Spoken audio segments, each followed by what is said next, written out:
It is that time that the quorum bell is on ring mode as per the directives by the speaker this morning, and the 10 minutes is a period for senators who are yet to make their way into the chambers this morning. You can see them on your screens already making their way into the chamber to allow the House raised quorum to commence business this morning, or to proceed with the consideration of the business before the Senate this morning. The report of the Liaison Committee on the activities and operations of the Select Committee during the third session of the year 2024 is among the motions before the Senate this morning. The chair of the Liaison Committee will be seeking to have the House note the report of the Liaison Committee on the activity and operations of the select committees during the third session of 2024, pursuant to Standing Orders number 224, subsection 2, and that report was laid on the table of the Senate on the 28th day of May. There is yet another motion where the Senator Veronica Maina is seeking to have the Senate note the report of the parliamentary delegation to the 2024 Joint United Nations Interparliamentary Union parliamentary hearings that were held at the United Nations headquarters in New York. This is a motion on these parliamentary hearings that were held in the US on the 8th to the 9th of February 2024. Senator Veronica Maina, who was the leader of the Kenyan delegation, and she'll be seeking to have the House note the proceedings from that hearing.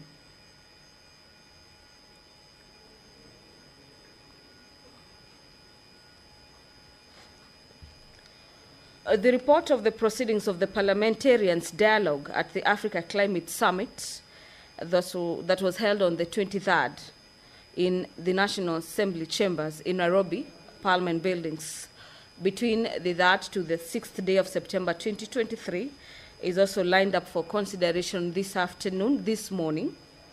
Seemingly, my day is moving quite quickly. It is exactly 9:43 a.m. The Senator for Homa Bay, Senator Moses Kajwang, will be seeking to have the Senate note the report of the proceedings of parliamentarians' dialogue at the Africa Climate Summit of 2023 that was held at the National Assembly Parliament buildings between the 3rd to the 8th to the 6th day of September 2023. That report was laid on the table of the Senate on the 2nd day of October 2024. The whip is out of the chamber on his way to rally senators to make their way into the chamber this morning to raise that pertinent number required to have the quorum of the House. I want to believe that quorum has been achieved, so kindly allow me to hand you over back to the live proceedings of the chamber. We will order Senator Nyutu. Clerk, you may proceed to call the first order. Senator Mundigi, be orderly. Order number 1, administration of oath. Order number 2, communication from the chair. Order number 3, messages. Order number 4, petitions. Order number 5, papers. Order number 6, notices of motion. The Chairperson Select Committee on Delegated Legislation.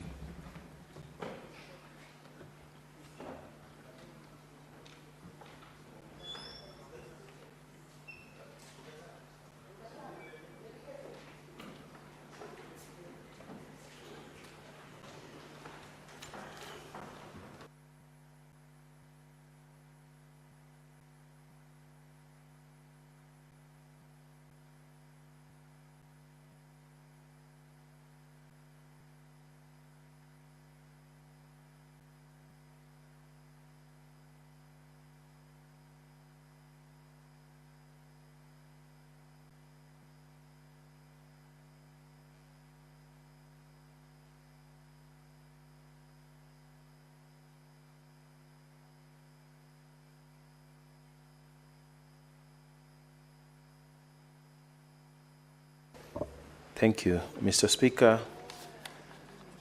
I beg to give notice to the motion of extension of time, the Environmental Management and Coordination Strategic and Integrated Environmental Assessment and Environmental Audits, number 2, Regulations 2025, Legal Notice number 71 of 2025. That aware that the Environmental Management and Coordination Strategic and Integrated Environmental Assessment and Environmental Audits number 2, Regulations 2025, Legal Notice number 71 of 2025 were tabled in the Senate on Wednesday, 9th April 2025 and referred to the Select Committee on Delegated Legislation for consideration pursuant to Section 12(1) of the Statutory Instruments Act, cognizant that the committee is required to make a report within 28 sitting days after the date of referral of the instrument by the Senate, pursuant to Section 15(2) of Statutory Instruments Act, which lapsed on Thursday, 17th July 2025, aware that Section 15(3) of the Statutory Instruments Act provides that by a resolution, Parliament may extend the time for consideration of a statutory instrument by a period not exceeding 21 days, noting that the committee is in receipt of concerns by the public on the imposition of exorbitant fees and justified and punitive fee increments through the said regulations, thus compelling the committee to further interrogate the issues. Now, therefore, the Senate resolves to extend the timeline for the consideration of environmental management and coordination, strategic and integrated environmental assessment and environmental audits, number 2, Regulations 2025, Legal Notice number 71 of 2025, for a further 21 days pursuant to Section 15(3) of the Statutory Instruments Act to enable the committee consider objections raised by the public and make its resolutions on or before 7th of August 2025. Thank you, Mr. Speaker. Next order. Order number 7, questions and statements. Now, honorable senators, we have 11 questions that are due for response this morning. We have 2 CSs. We will start with the CS in charge of water, who has 2 questions. That is question number 63 and question number 96. Now, we need to agree on how we are going to prosecute that business. We only have up to 1 p.m. to get the response and interrogate the responses from the 2 CSs. And therefore, I will be allocating time to each of these questions. So each question will be given a maximum of 15 minutes. So after the expiry of 15 minutes, we will move to the next question so that we cover all the 11 questions. I'm informed that the CS in charge of water is already in the chamber. Clerk, can you confirm that?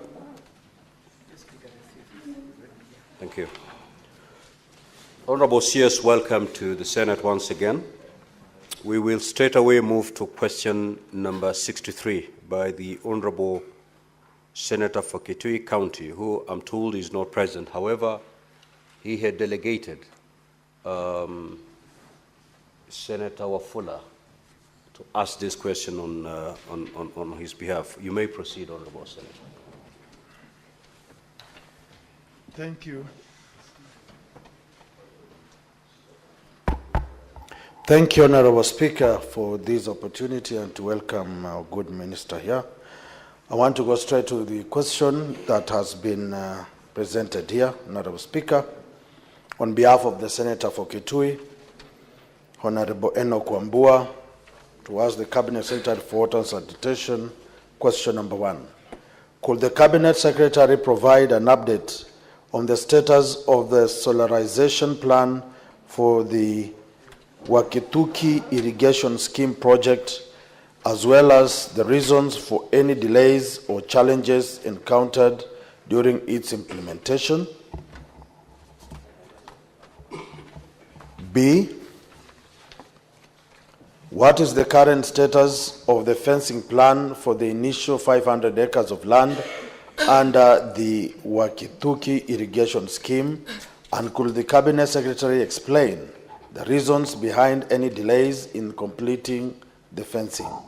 C, could the Cabinet Secretary elaborate on the overall progress of the Wakituki Irrigation Scheme and outline the specific measures being taken to ensure the project becomes fully operational without any further delay? Thank you, Honorable Speaker. Now, Honorable CS, you may proceed to respond. However, your written response has been circulated to all honorable senators, and therefore you need not read verbatim. To save on time, you may just highlight the response that you've already filed. You may proceed.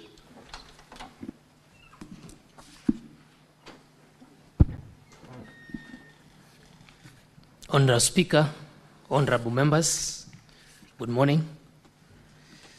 Thank you for the opportunity, Honorable Speaker, to address the House. And the question on Wakituki Irrigation Scheme is, the responses are on page 5 of the circulation. And just a brief background, Honorable Speaker and honorable members, is that Wakituki Irrigation Scheme is in Seikuru, that is in Mwingi North constituency, Kitui County. And it was a project that was done in the year 2013 to 2017.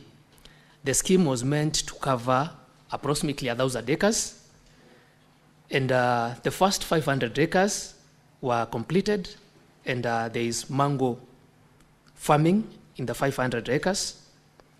The remaining 500 had suffered issues with power, but this was resolved by installation of transformers. Honorable Speaker, the main challenge here was the power bill. That is the O&M, operations and maintenance. And the bills were high because this was a pumping scheme. But NIA and working hand in hand with REREC have developed a concept note to solarize the irrigation scheme, and this partnership has done preliminary designs that will cost approximately 400 million to implement. The concept note, Honorable Speaker, has been submitted to the National Treasury for funding consideration. Honorable Speaker, on the B part of the question, where Honorable member asked about the status of the initial 500 acres of land, we can confirm, Honorable Speaker, that the Wakituki Irrigation Scheme borders Kora Game Reserve, and this exposes it to human-wildlife conflict that is expected in such kind of scenarios. And to address this, the initial part of the contract allowed fencing of the first 500 acres, which was done, but because of other challenges of these has been vandalized. Some sections of the fence have been vandalized. And the remedy for that, Honorable Speaker, is that in the concept note that has been submitted to Treasury, fencing is part of that concept note. Part C of the question, Honorable Speaker and honorable members, was to elaborate on the overall progress of the scheme and outline the measures being taken to ensure the project becomes fully operational. And Honorable Speaker, the plans to solarize the scheme as a long-term strategy that is aimed at lowering operation and maintenance expenses is on the way once funding is secured. But for long-term sustainability of the project, capacity building efforts are ongoing to empower irrigation water use associations, we call them IWA, to effectively manage and maintain the scheme. And Honorable Speaker, the IWAs have been sensitized, supported, and have submitted an application for registration with the Register of Societies. In terms of future, Honorable Speaker and Honorable Members, I note that the scheme has the potential to irrigate approximately 10,000 acres through a gravity-fed system. However, this hinges heavily on the proposed upstream dam called High Gram Falls Dam, and that is the long-term strategy. Speaker, honorable members, I submit. Thank you. Honorable Wakoli, do you have any supplementary questions? If yes, you may proceed to ask. Thank you, Honorable Speaker. The questions have been answered adequately, and the budget estimates for the solarization process is quite enormous.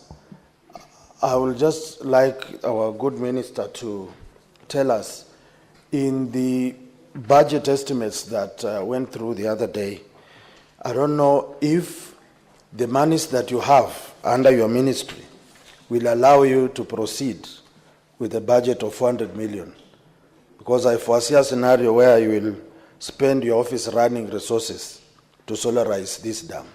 Thank you, Honorable Speaker. Honorable CS, you may respond. Thank you, Honorable Speaker, and thank you, Honorable Koli, for the question.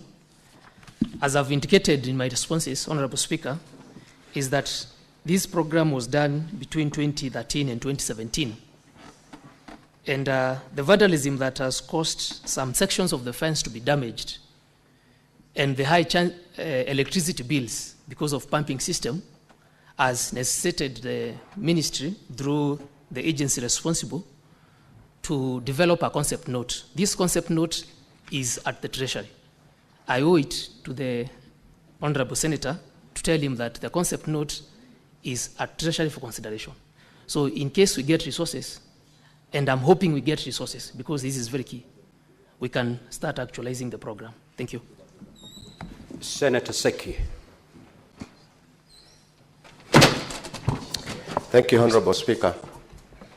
Honorable Speaker, I also want to request the Cabinet Secretary to tell this House, because the Kenya Kwanza administration had a plan to construct 1,000 dams across the country.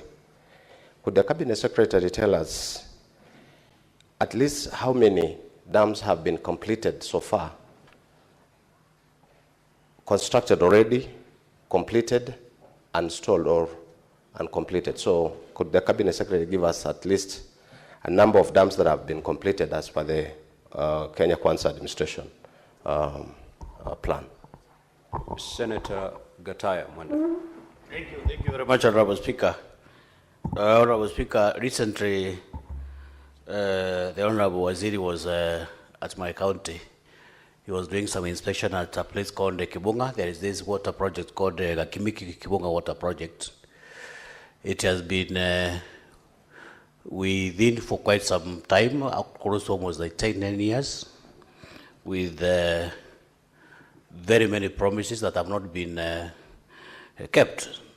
So, Honorable Waziri, people from Tharaka-Nithi would want to know whether there is any allocation and the timeline on which these projects are likely to be complete, and when people are likely to get water across Kibunga, Marimant, all the way to Marawa. On a rejoinder, Honorable Speaker, Senator, you asked your question. It's just the same question, Honorable Speaker. No.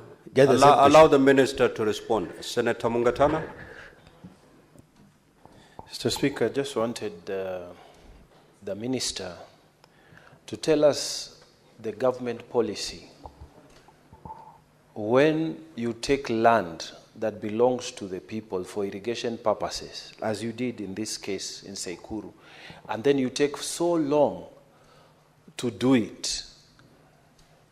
Don't you, what is the government policy? Don't you have a policy to return? And I'm asking this in respect to the Tana and Athi River Development Authority Irrigation Scheme, the TDIP.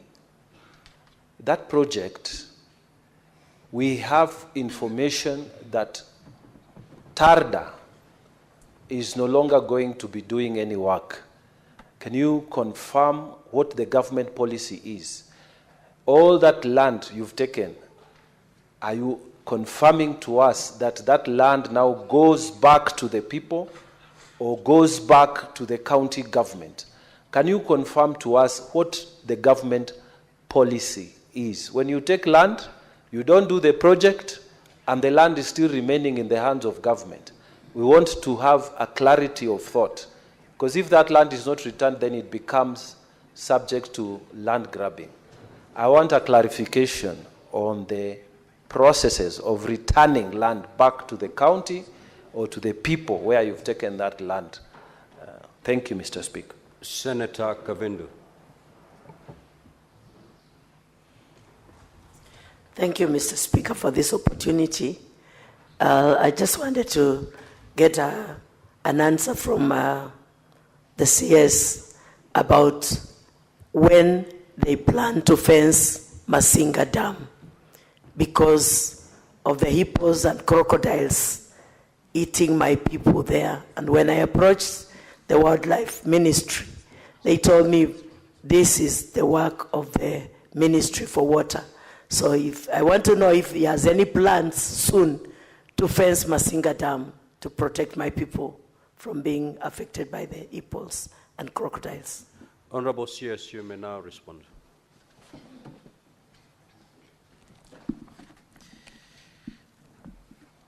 Thank you, Honorable Speaker. The first question was on the plan to do 1,000 dams to completion. And Honorable Speaker, I have to be very candid with yourself and also the House, because water infrastructure is not cheap. It is capital intensive. And when we talk about 1,000 large dams, most of them were scheduled to be implemented under public-private partnerships. And public-private partnerships means a proponent has to invest their money and recoup that money in a stipulated duration of time. Unfortunately, investments in water have not been very lucrative in public-private partnerships because our tariffs are not cost recovery. Specifically, 1 liter of water in the supermarket goes for between 50 shillings and maybe 100 shillings. Honorable CS, the question was very direct. Yes. How many dams have been completed so far? Say either 2, 10, then you move to the next question. Okay. We have some ongoing, Honorable Speaker, especially the large dams. We have Mwache ongoing, we have Dhwake ongoing, we have Uma ongoing, and these are some of them are suffering from financial challenges. So the answer to that is for large dams, we have not completed any of them. Small dams, I can provide a list, Honorable Speaker, so that I give a conclusive answer. Yes, yes. The question on Kakimiki Water Project. Kakimiki Water Project is meant to serve the areas of Marimanti all the way to in Tharaka constituency. And this project was complete 10 years ago, but the pipelines were on people's property. So the non-revenue water was very high.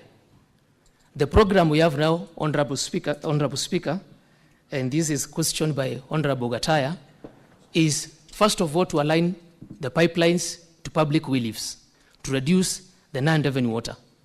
That program is ongoing, and I was there the other week, and we are looking forward to complete it in a year's time. The question by Honorable Mugatana on government policy on acquisition of land. Honorable Mugatana, Tarda is government land. And government land, if I understood you correctly, that means it is owned by the government.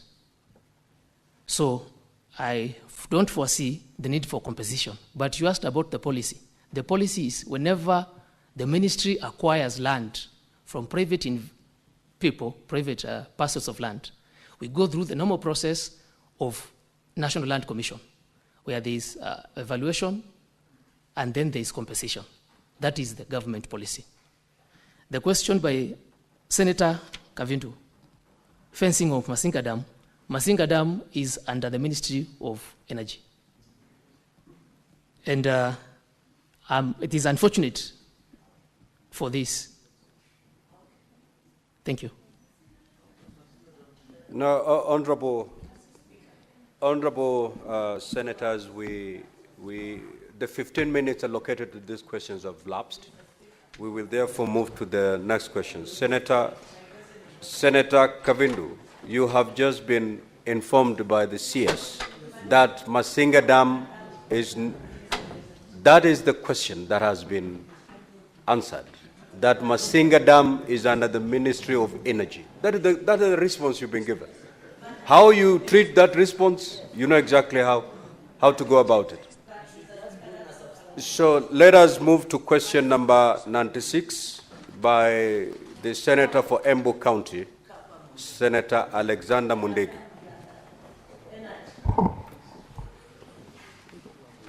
Thank you, Mr. Speaker, sir.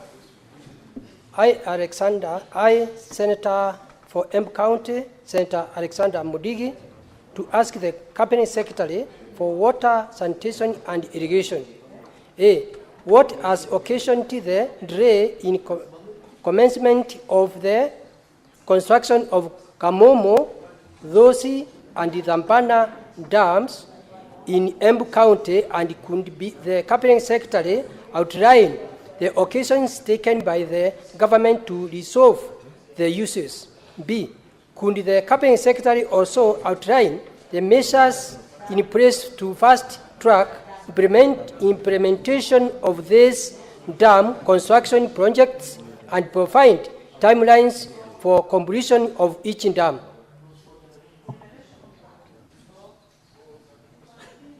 Honorable CS, you may now proceed to respond.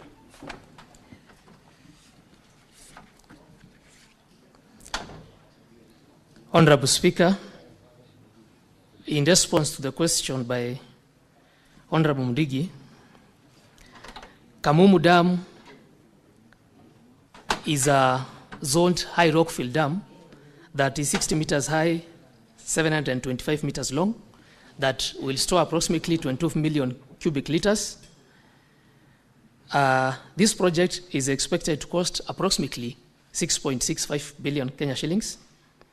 And the project was developed by Tana Waterworks Development Agency. There was an expression of interest on the same in December 2020 under the financing, under the model of engineering, procurement, construction, and financing. Following the evaluation, the Wilman Group of Belgium was identified as a preferred contractor. However, Honorable Speaker and Honorable Members, the project could not commence due to the high cost of financing proposed by the contractor. There were issues with land and well-leave acquisition that still remains incomplete according to the RAP, which is the Settlement Action Plan. In the meantime, feasibility study updates are underway and engagements with key stakeholders, including National Land Commission, are ongoing to unlock land-related bottlenecks. And the project is part of the some projects on the pipeline for under PPP framework. Honorable Speaker, in Dhosi Dam, which is a zoned also rockfill structure, 84 meters high and around 332 meters long, is expected to have a storage capacity of around 23 million cubic meters. The project is meant to do some irrigation, domestic consumption, and produce up to 5 megawatts of power. And the approximate cost is around 9 billion. The status is the project was advertised in 2023, and PIP, privately initiated proposal by a level group company, was submitted by an investor for implementation under the design, build, finance, operate, maintain, and transfer model. Despite the progress, there have been delays that resulted from the complex due diligence processes that are associated with PIPs, particularly technical and financial appraisals, and also alignment with regulatory and fiscal frameworks. The land acquisition process, that is including RAP, has also not been finalized. And to mitigate these challenges, the ministry has reviewed and validated the submitted designs, initiated interagency coordination to fast-track evaluation, and this is also scheduled under the PPP project pipeline. Honorable Speaker, Dambana Dam, at the confluence of River Dambana and Rupingazi, is designed to be 40 meters high, storage capacity of around 27 million cubic meters, and is expected to supply water for domestic and also do some irrigation to around 24,000 acres and generate 1 megawatt of power at a cost of around 22 billion. Conceptual design was completed in 2023 by the ministry, and an expression of interest was again issued in August 2023, and accepted also the same month. However, the proponent did not submit the mandatory deposit fee required under the PPP regulations of 2022 for PIP proposals, prompting the ministry to initiate a fresh process. The second part of the question, Honorable Speaker, was to outline the measures in place to fast-track implementation of these dams construction projects and provide timelines.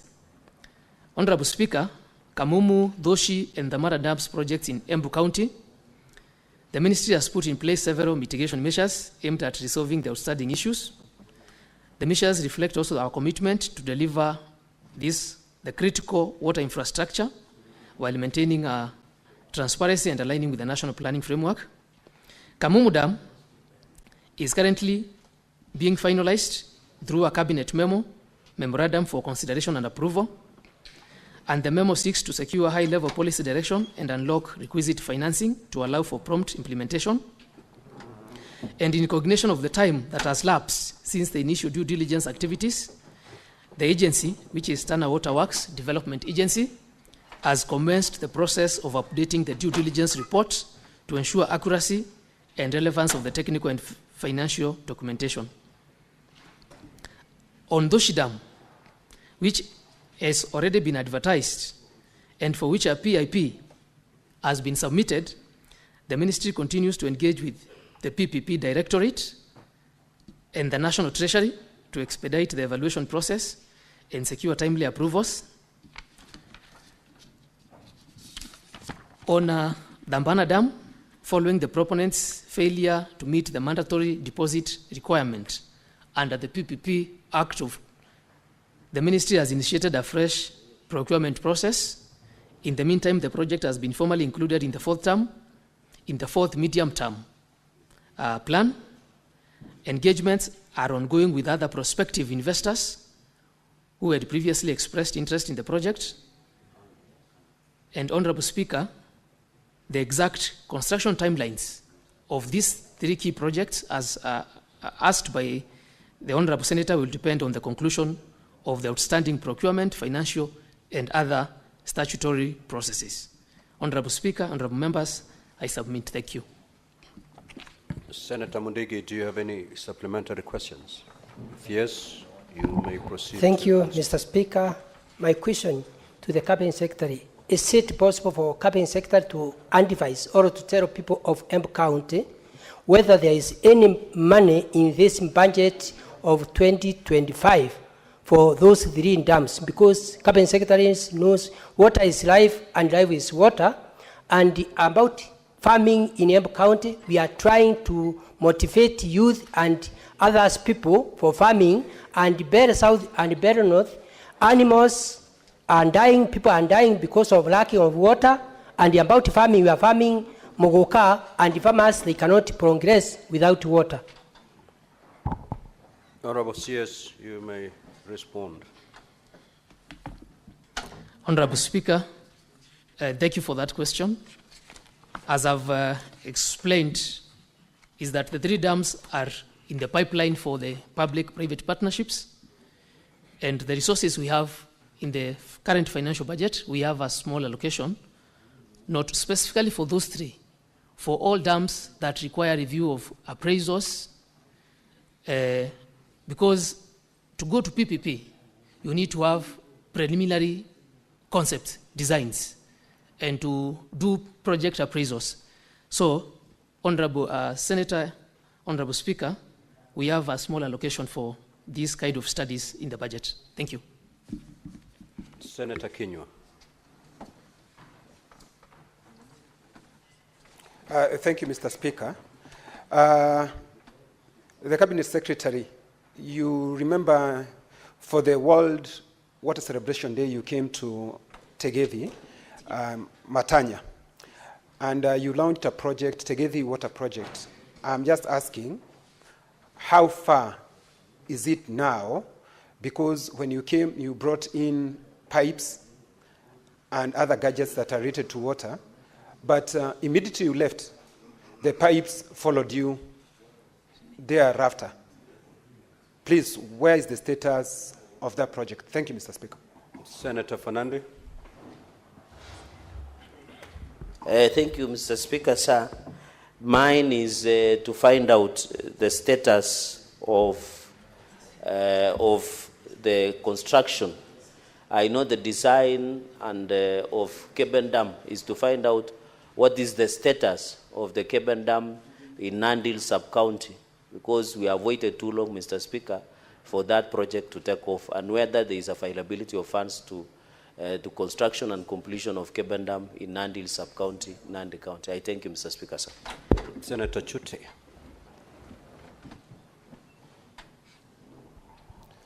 Thank you very much, Honorable Speaker. Honorable Speaker, the CS was talking about concept note and also availability of funds. Honorable Speaker, the government, the Kenya Kwanza government promised 1,000 dams. And so far, I want to ask the CS, out of the 3 dams, he has gotten 0 out of 3. So that means even achieving the 1,000, it is going to be 0 out of 1,000. My question is, there is a sewer line in Marsabit, not completed up to today. I want to ask the CS, because you have already 0 out of 3. If I add Marsabit, it's going to be 0 out of 4.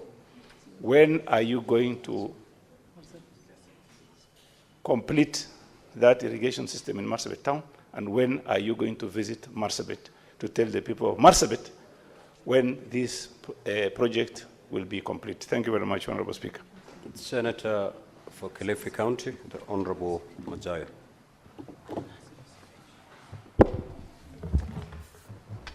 Asante, Mheshimiwa Spika. Nataka kumuuliza waziri wa maji.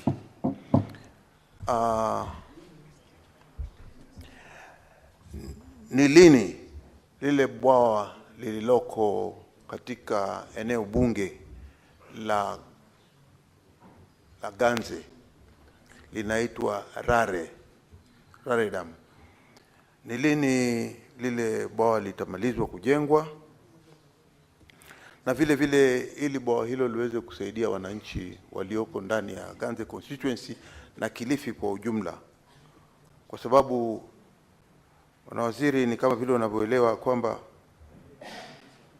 nyakati fulani Rais wa Jamhuri ya Kenya Mheshimiwa William Ruto alikuwa maeneo bunge ya Ganze na akaenda katika ile eneo la huko Rare, mwenyewe akaliona na akaahidi ya kwamba hili bwawa la maji la Rare Dam litaweza kumalizwa ili kuweza kumaliza ukame ndani ya eneo bunge la Ganze. Ni lini mnapofikiria kwamba wewe kama waziri wa maji utaweza kufanya hiyo kazi ambayo rais mwenyewe aliweza kuahidi watu wa Ganze katika Kilifi County? Asante. Senator Kisang. Thank you, Honorable Speaker. Honorable Speaker, mine is to the CS. I wanted to know the status of rehabilitation of Singore Dam, which is supposed to benefit the community and also Singore Girls High School. Senator Manzo. Thank you, Mr. Speaker. At the B, the Cabinet Secretary has talked about PPPs, and I want to ask him, what's the success rate of these PPPs, and have you done any? What's the statistics? Have you done any successfully? Have you gotten any investor interested to work with your ministry to make sure that these dams succeed? Thank you, Mr. Speaker. Honorable CS, you may proceed to respond. Before you respond, let's take just one question from Senator Kavinda. You may proceed, Honorable Senator. Thank you, Mr. Speaker. I just wanted to know from the CS about Maruba Dam, where it is, and if there is any allocation this year, this financial year, to complete the work in Maruba Dam, which is very key in Machakos County, and especially Machakos Town, and Yatta Canal, Yatta Dam and Yatta Canal. What is the status? When is the completion of these 3 dams? Thank you, Mr. Speaker. Honorable CS, you may now respond.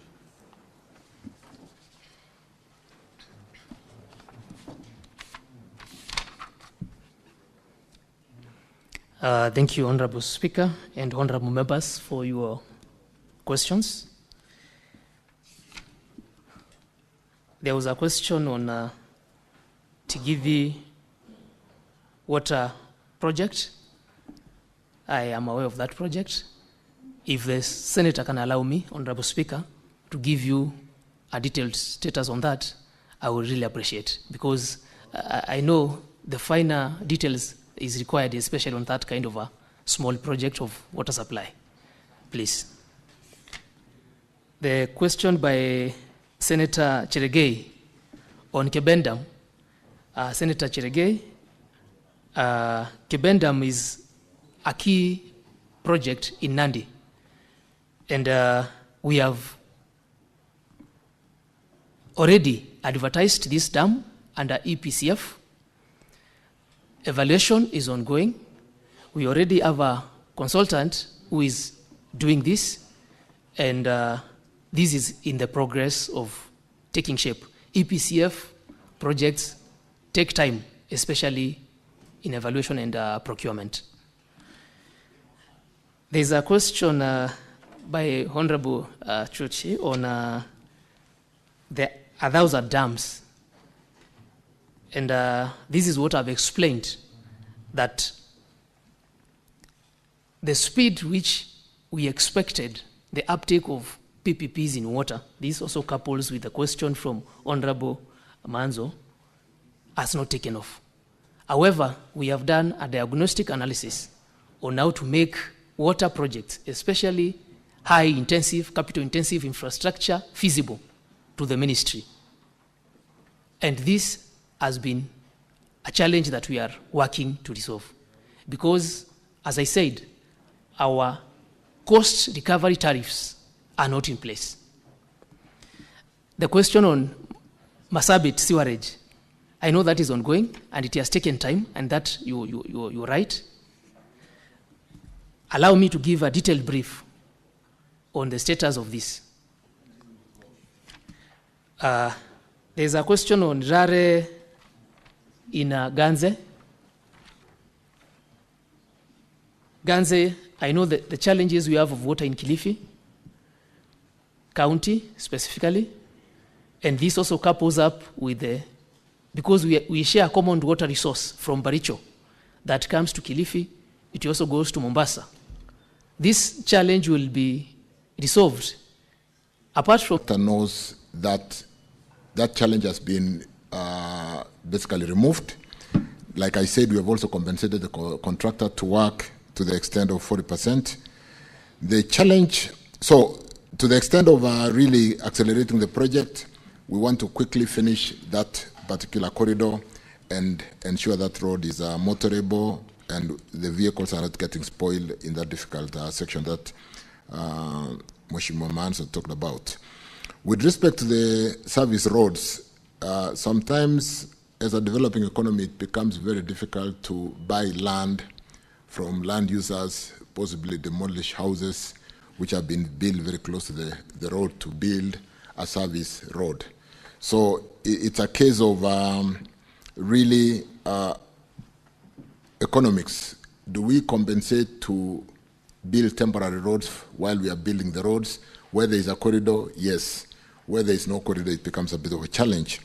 But allow me, for the programs running in Mombasa with the expedited payments or the instant payments, to accelerate the connector between the Mombasa side and the Kilifi side through this Mtwapa bridge very quickly, and ensure that we do remove that challenge in a very short time. Because the challenge for a long time was the bending bills and the very slow work that was whatever.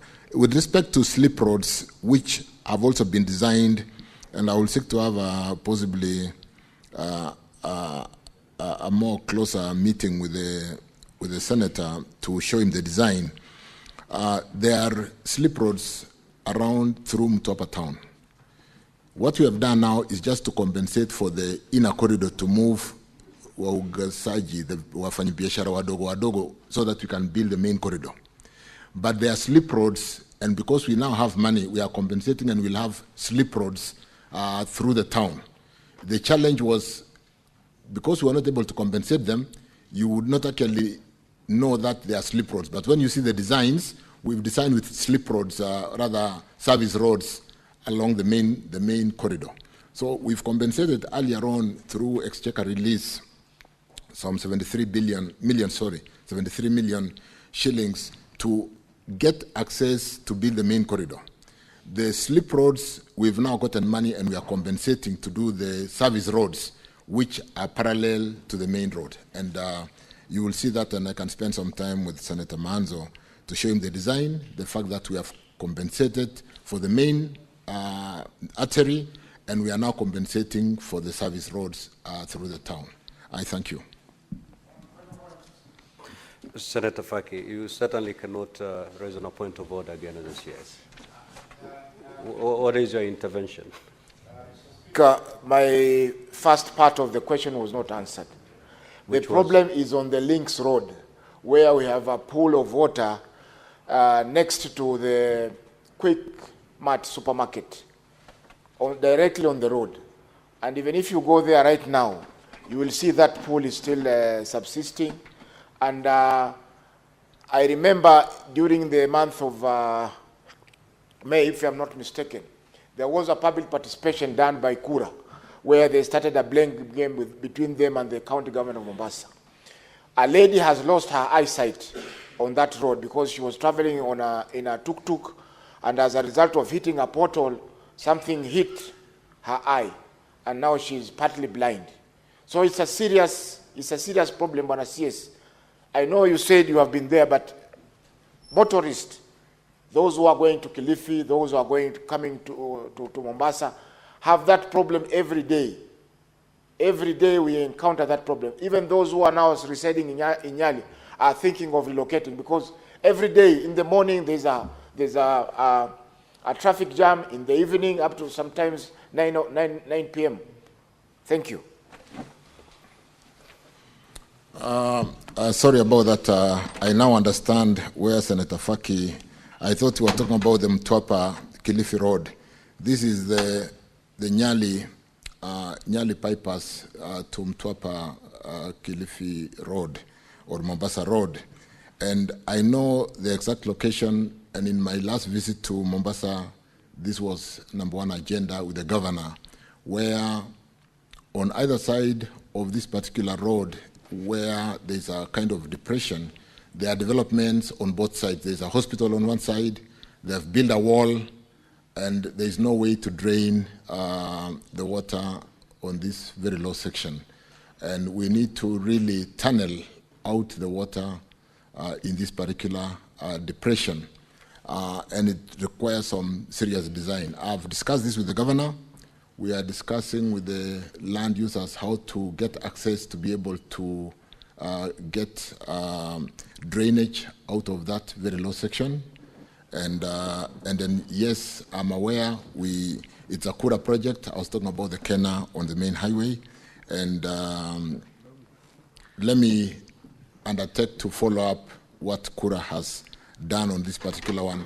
But it was more of the city plan to basically allow for development without drainage pathways. And therefore, it's one thing that if you are to think about a quick solution, you'll need to be pumping out water because you need to push water up and then look for a channel out. But we need an access to be able to develop a drainage from that low section. And then therefore, yes, I'm aware of that. We've discussed with the governor, and I will pick it up with Kura to see how far we are, Honorable Speaker. Thank you, Faki. Asante. We now move to question number 85 by the Senator for Kilifi. You may proceed to ask the question.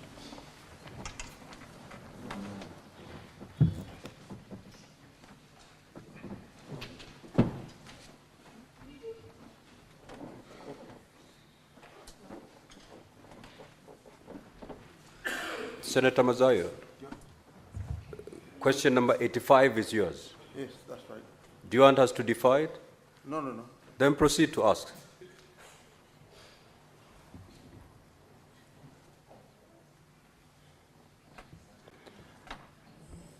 Bwana Waziri, na imani ya kwamba unaelewa vile nitakavyokuuliza maswali haya, hususan ni kwamba yanahusu Kilifi County. Je, Bwana Waziri, kwa barabara na uchukuzi, unaweza kueleza ni hali ya hisia ya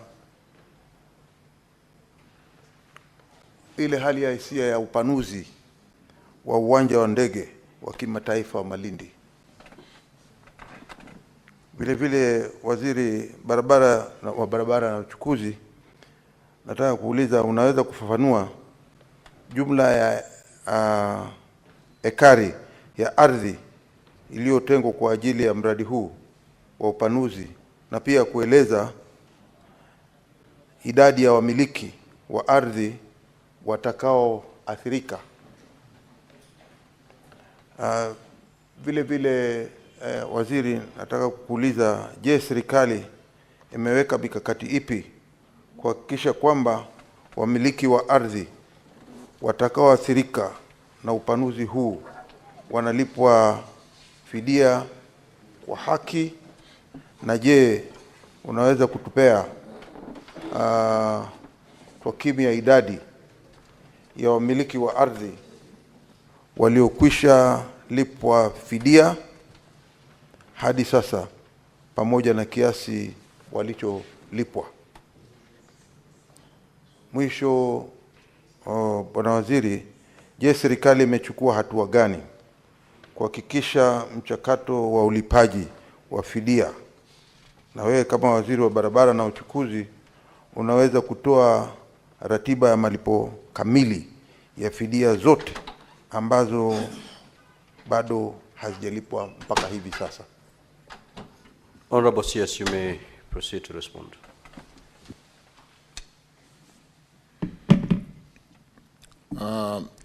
Thank you, Honorable Speaker.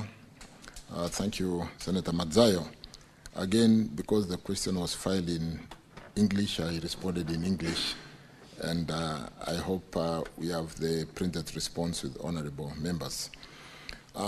Honorable Speaker, I'm pleased to appraise this House on information sought regarding the status of compensation framework for the planned expansion of Malindi International Airport, communicated through our letter reference Senate 4S/4-Q/2025-051, dated 11 June 2025. The status and compensation framework for the planned expansion of Malindi International Airport, Honorable Speaker, was declared, or rather Malindi International Airport was declared an aerodrome via a Gazette Notice number 1161 of 8th March 1961, commonly referred to as Aerodromes Control of Obstruction Ordinance Annex 1. The Gazette Notice described Malindi Aerodrome as an unsurveyed area measuring approximately 231 acres. Honorable Speaker, in Speaker to secure the airport land, the government of Kenya, FIDE, a grant number CR 30280, Annex 3, granted the authority a 99-year lease with effect from 1st February 1997 through the Government Land Act Cap 280. The land measures approximately 100.6 hectares as delineated on the survey plan number 211701 of 2nd May 1997, which we have annexed as 4 to the authority. This conferred a land reference number of 10688 to Malindi International Airport. Honorable Speaker, pursuant to the proposal of the master plan for Malindi Airport, Annex 2, and undertaken by an airport consultant, Sofrifia, the authority in 2017 initiated land acquisition process, phase 1 for expansion of the airport through the National Land Commission, through a Gazette Notice 3390/2017 of 2017. The acquisition process was undertaken to completion. Valuation done by National Land Commission and the project affected persons issued with awards in respect of improvements on the land and disturbance allowance to fully compensate them for that purpose. The project affected persons were compensated excluding the value of the land. The compensation amount was assessed at Kenya shillings 424,205,901 with a total of 155 project affected persons. Honorable Speaker, some of the PUBs filed an adverse possession suits before the Environment and Land Court claiming to be declared the rightful owners of the affected parcel. The cases were, however, dismissed. The PUBs and other claimants then moved to the Land Acquisition Tribunal through various appeals. Honorable Speaker, on 8th February 2024, the Tribunal issued a consent order directing the National Land Commission and KA to regazette the intention to acquire, conduct joint inspection to determine land ownership and issue awards to the project affected person. Pursuant to this court order, honorable members, the Commission regazetted intention to compulsorily acquire land for expansion of Malindi International Airport and inquiries into the claim through Gazette Notice Corrigenda number 2584 of 13 February 2025. Honorable Speaker, the inquiries into the claims were conducted over a period of 3 days between 25th March 2025 and 27th March 2025 at the DCC's office in Malindi. A total of 15 land parcels with a combined acreage of 19.8936 hectares were listed in the Gazette Notice. Honorable Speaker, pursuant to the inquiries by the National Land Commission, other issues were raised by the claimant on adverse possession occupant in good faith and historical land injustices. These matters are currently under review by the National Land Commission Honorable Speaker, the authority is further undertaking design and land requirement assessment for Malindi Phase 2 expansion project to allow a runway expansion from 1.4 kilometers to 2.4 kilometers. This followed the setting aside of injunction imposed on Phase 2 acquisition project FIDE via a ruling delivered by the tribunal on 10th February 2025.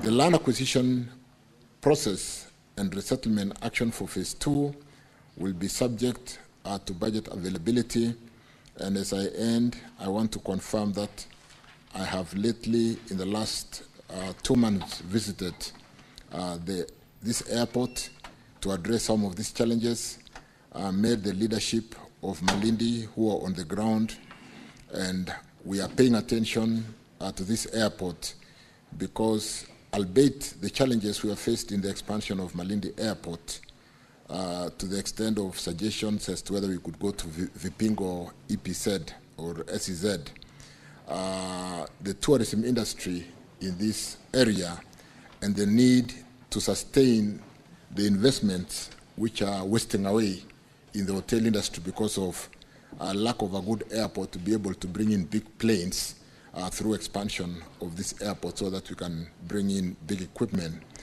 with the tourists that favor this destination is something that the government is paying a lot of attention. And I want to confirm that this is a top priority amongst the airports that we are paying attention to be able to grow our economy, bring in more tourists into this economy, and support that hotel industry that is invested by majorly the nationals of Italy. I've met the ambassador lately in my office, and we are looking for quick ways of correcting and expanding this airport to this 2.4 kilometers. I thank you, Speaker. Thank you. Senator Mazzaya, do you have any supplementary questions? Bwana Waziri,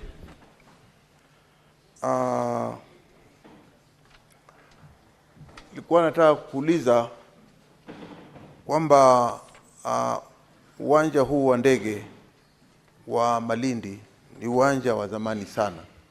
Hata ulikuwa zamani kabla hata Kisumu Airport haijatengenezwa. Lakini kitu cha kushangaza ni kwamba mpaka hivi sasa ukisikia inaitwa Malindi International Airport, hata wewe mwenyewe unajua, ukija kule kama kwa holiday ama weekend, unapata ya kwamba kiwanja kile hakiko katika status ya Malindi International. Na haya yote yameletwa na kwamba wizara yako imesusia ama imekataa ama haifanyi juhudi zozote kuona ya kwamba wale wawekezaji, kuna wawekezaji kama kina Flavio Biatore ambao walikuwa wako tayari kupanua hicho kiwanja katika mipango ama mikadirio ya wewe ya wizara yako na wale walioko tayari kutoka Italy kupanua kile kiwanja. Nataka kujua ni kwa sababu gani wizara yako kufikia hivi sasa imeweza kukataa hawa wawekezaji kupanua hichi kiwanja. Na vile vile nataka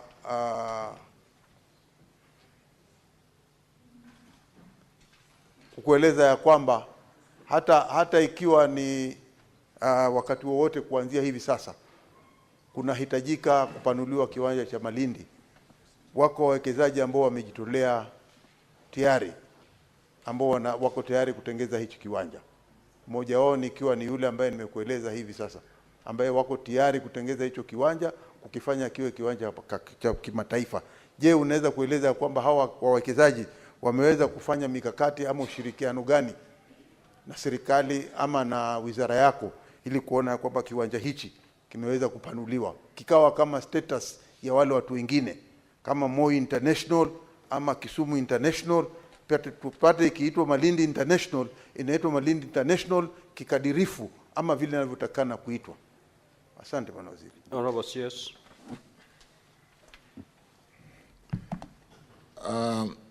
I think I'd, in my supplementary answer, I touched on the supplementary question being asked by Honorable Matsayo, and I confirm and agree that what Mheshimiwa Matsayo, Senator Matsayo has raised is true. This is a critical, important airport for the kind of tourist destination we're talking about of Malindi in Kilifi County. And therefore, it's of uttermost importance for the government to address the concern Senator Matsayo has raised. The challenge in Malindi is not the infrastructure development. It has been more on the getting the runway expansion. On the front side of the Malindi is a very high population that has been very expensive to resettle, but that we must resettle if we are going to expand this airport, and we are going to do that. The other challenge is a road on the other side where the airport would cut through the road, the Mombasa-Malindi road. And so we're paying a lot of attention. We rely on tourists as a major GDP contributor into our economy. I think, Honorable CS, the question was, there are investors, private investors, who are willing to put their money in the expansion of Malindi Airport. But your ministry seems not to be in sync with these investors. What is the problem? That's what the Honorable Senator has just asked. And the straight answer, which maybe I'm not coming out very clear, is the project affected persons. What investors will not do is to do land compensation. And we do not wish to basically concession the 1.4 kilometers. We want to expand to 2.4 kilometers.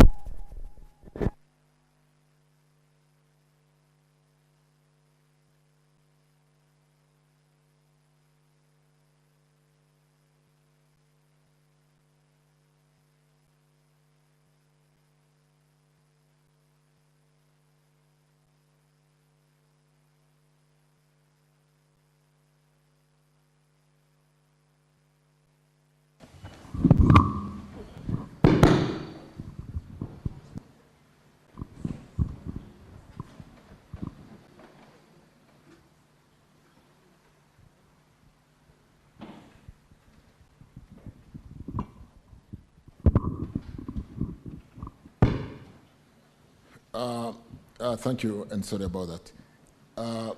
Honorable Speaker, the straight answer is that we will embrace investors to come in, but the biggest challenge is the land compensation, because like I said, to be able to bring big planes into Malindi, some of the charters, we need to extend the runway to 2.4 kilometers. And that is the primary challenge. If we were to concession the airport and give away to an investor to rebuild Malindi Airport at the current 1.4 kilometers, we will not have corrected the challenge. We need to expand the runway to be able to land the big planes. So the priority which is top on my desk is to do the land compensation, and I think we've done significantly. We are doing significantly well. Like I said, I just visited that airport not very long ago, I think in the last 3 months, and I met the leadership on the ground, and the aim of the visit was to address the question of expansion of the runway, so that putting up a modern building is not a big challenge. Recarpeting that second runway, which is in state of disrepair, is not a big challenge. But we need to get it to 2.4 kilometers. And therefore, the big challenge to bringing investors is more of the land acquisition and paying the project-affected persons so that we can expand and bring the big planes, which today would land in Mombasa and transport the tourists by road. So allow me, honorable members, to basically refocus the land compensation, the acquisition, and therefore the expansion of the runway. I thank you. We shall now move to question number 3. We have spent 22 minutes on this question, and we had allocated only 15 minutes. We have 6 more questions to go. Proceed, Senator Sifuna. Mr. Speaker, Proceed, Senator Sifuna, so that we make use of the limited time. I think, Honorable Chair. Let's proceed. Proceed, Senator Sifuna. Proceed. Thank you, Honorable Chair. Senator Fernande, please take your seat. You're scheduled. I'll call you. Thank you, Honorable Speaker. I think members have forgotten that there was an advisory that priority will be given to the senators who asked questions, and then we'll hand over the CS for supplementary questions. If I'm not wrong, Honorable Speaker. My question is number 93. Honorable Speaker, I want the CS to address 3 questions. Actually, there are 4, and these questions originated from a meeting with the Karen Langata Residents Association. Honorable Speaker, can the CS tell this House what is the current progress of works on the Riruta-Ngong railway line project, whose construction was commissioned in 2023? Secondly, could the Cabinet Secretary provide comprehensive details on the rationale for initiating the project, including the source of funding, the design framework, feasibility studies conducted, environmental impact assessment, and the economic justification supporting its implementation? Thirdly, could the Cabinet Secretary provide a financial and cost-benefit comparison between the proposed Riruta-Ngong railway line and the alternative option of dualling the Bomas-Rongai to Kiserian section of Magadi Road and the Ngong-Karen section of Ngong Road? And finally, Honorable Speaker, what is the current status of compulsory land acquisition by government for the Riruta-Ngong railway line project, and how will the associated land acquisition cost affect the overall project budget and implementation timelines? I thank you, Honorable Speaker. You may proceed, Honorable CS. Mr. Speaker, sir, I beg to respond. The transport sector is recognized as a key pillar and a critical enabler in achieving Vision 2030 long-term development strategy and the bottom-up economic transformation agenda. Development of efficient transport system, honorable members, in rural and urban areas is therefore key factor in supporting the country's development strategies. I wish to indicate that for this particular project, the source of funding for the project is purely the government of Kenya. The government, through the Kenya Railways Corporation, conducted a feasibility study that resulted in the development of Nairobi Commuter Master Plan 2019. The master plan identified key commuter line corridors for development and modernization within Nairobi metropolitan area. The key identified corridors forming the core network are Kikuyu-Limuru, which is currently existing under the meter gauge railway, Riruta-Thika, which also exists today with the meter gauge railway, Lukenya, Kitengela, Konza, also existing, Jomo Kenyatta International Airport, which is proposed, Embakasi Village, which is existing, and Riruta-Ngong under implementation from Riruta to Ngong. Riruta-Ngong commuter line, which will be linked to the revitalized Nairobi railway station, is also one of the commuter lines identified as critical transport infrastructure under the prioritized integrated transport system for decongestion of Nairobi metropolitan area.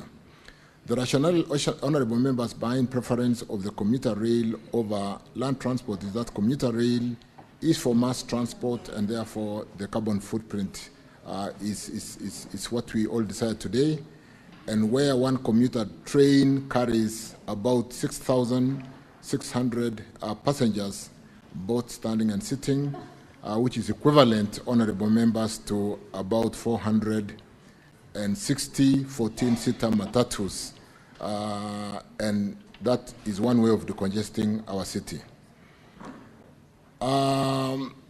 I have just indicated where you can get that master plan, and in today's time of technology, if you go to that site, you'll be able to see the master plan. I wish to indicate, honorable members, that for this particular project, the source of funding, like I've said, is purely the government of Kenya. Mr. Speaker, sir, as regards environmental social impact assessment study, the same was conducted in line with the Environmental Management and Coordination Act 1999. Attached herewith is Annex 2 is a copy of NEMA's license number NEMA/EAI/PSL/35081. I also wish to add that the project is being implemented under the engineering procurement construction basis with an independent consultancy for design review and construction supervision in place. On the second question, Honorable Speaker, members, in order to enhance the economy of the country, mobility of the citizenry is a key or is key, and the transport sector acts as a key enabler for economic growth.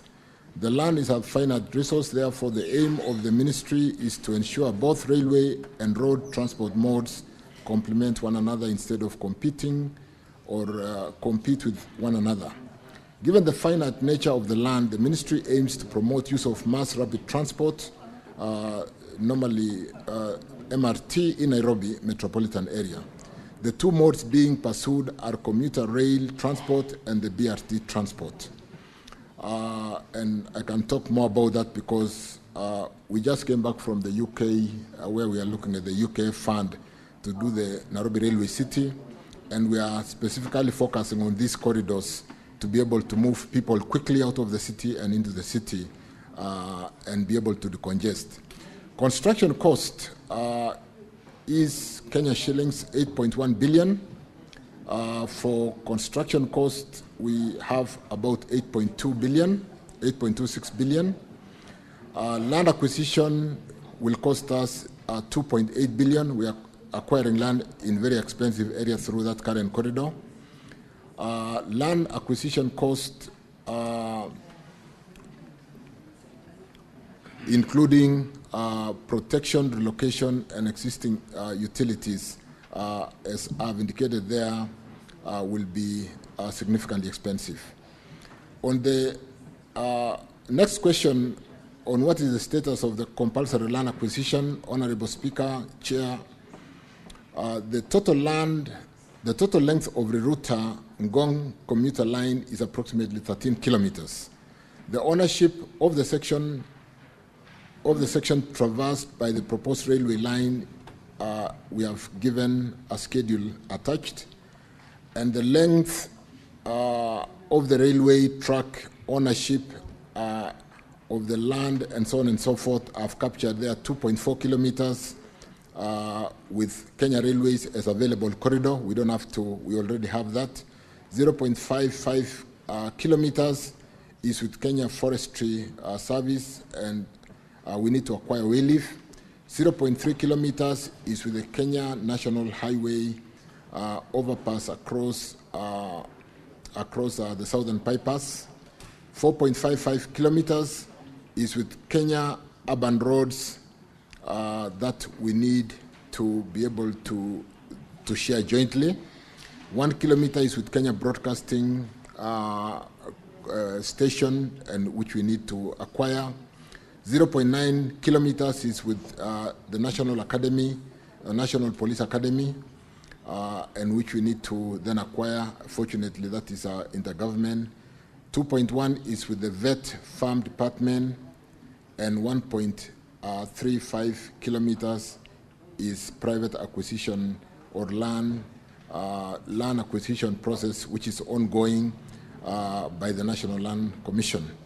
And that some gazettement has been done, Gazette number 7418, the Kenya Gazette volume CXX V11 number 119 dated 5th June 2025 for inquiry. You can see, Honorable Sifuna, that is fairly current, and some work is being done.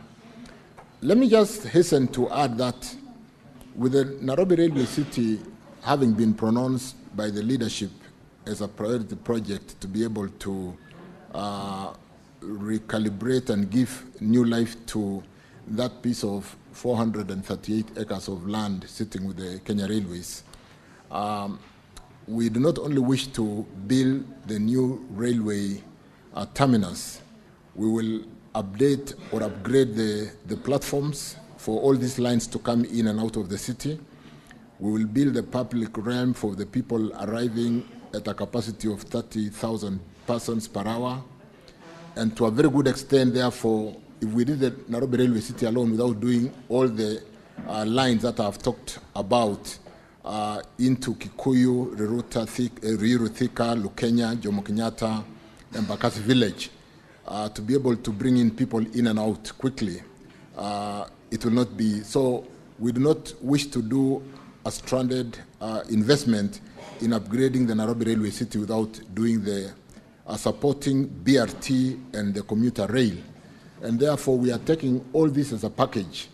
And therefore, the project that we are talking about through the router, which already has a contractor on the ground, I think CRBC, is one project which is already taken off. And we are going to pay attention to make sure that we decongest the city, we move people out of the city for residents out there, and be able to expand the economy, as it were, by moving people in and out very quickly. I thank you, Honorable Speaker. Thank you, CS. Senator Sifuna, do you have a supplementary question? Do you want to ask both of them now? Yes, in fact, Honorable Speaker, I do have. Yes. The Cabinet Secretary has given me a 2019 report, but I was meant to believe that there was another report funded by the World Bank in 2017, a consultant funded by the World Bank that actually ranked this Gongri-Ruta line as the least priority in terms of construction of railways in this city. Honorable Speaker, I have a few issues. You know, I have publicly said that this is one of the few CSs, if not the only CS that I have respect for, because he takes his work seriously. But I can see here in his response, he has made an allegation here that one commuter train is supposed to carry 6,600 passengers, and that is an advantage over road construction. Honorable Speaker, in this same report of his, at paragraph 39, your report, Honorable CS, talks of 1,200 passengers per train. I don't know where you got your number of 6,600 passengers. And wouldn't you agree with me, Honorable Speaker, that it is not just about passengers? So the CS is telling us that 6,600 passengers is equivalent to 460 14-seater matatus. But you and me know, 14-seater matatus, 460 of them, employing 2 people each. There are other benefits of having these matatus on the road. It is not just about, the numbers that you're able to transport in one vehicle. But let's go to the answer on the comparison of the cost construction of the road vis-a-vis the rail. Honorable Speaker, there's a schedule that he has given here. So apparently the government prefers spending a total of 9.5 billion Kenya shillings to do 13 kilometers of railway from Ngong to Riruta, as opposed to dualing Bomas to Kiserian, which is a total distance of almost 24 kilometers, at a cost of 10.9 billion. Waziri, explain to me as if I was a child. Honestly, if you wanted to decongest Nairobi, you want to open up the city, reduce the pressure on land. We know we have more land in Kiserian than we have here in Nairobi. What is the rationale of spending 9.5 billion to do 13 kilometers of railway, and yet you could use 10.9 to do 24 kilometers of road, dual carriageway from Bomas to Kiserian? So if you can answer those 2 questions, Honorable Speaker, and also touch on allegations, that some powerful people along that route for that railway have somehow secured concessions from your ministry to divert the original plan to avoid their properties. But those who are not powerful enough, Honorable Speaker, they are not being heard at all by the ministry. I thank you. CS, could you respond to those questions? Let me first of all thank Senator Sifuna for the compliments, which I don't take for granted, and I'm going to even work harder. But let me get down to the optimal. You know, when you're dealing with a commuter rail, you can optimize because it's just the number of attachments which can be pulled by the engine. And therefore, you can start from as low as 1,200 and go to as high as, depending on the capacity. What you don't do is, depending on whether it's a rush hour, you don't just do the attachments if the population is not there, but you can go to as far as 6,000, depending on the capacity of the engine to pull that weight. The point really, and let me straight say, we will build Bomas Kiserian because that's a new settlement. We'll do all that road as a priority. But we can get to the details on the, Kiserian is really where the people who work in this city live. It's a new settlement. It's an open area. And if we are going to decongest the city in terms of new developments, we see serious development in that area. And we'll be impervious as leaders not to set priority dualing to that very congested narrow road to Kiserian. So I want to confirm that there are works in progress, dualing to be able to decongest people trying to reside in the very small spaces around the city of Bomas Kiserian is a must-do and an urgent project that we must undertake. And because it's a supplementary, I don't have the details, but I can tell you this is a priority road for dualing. But equally, leaders, when you then see the optimized pull from the commuter rail to the road, Matatu, and the congestion that we have, including the BRT, to be able to do the intercity with the understanding that because our city was not planned with a railway or commuter railway, it is very easy for us to have the commuter planned along the Nairobi Railway City. It is very easy to basically go out of the city through Nairobi commuter metropolitan system, which brings in a number of counties in Nairobi who basically where our population reside, in Ngong, in Kiserian, in Kikuyu, Kiambu, all the way down to Murang'a.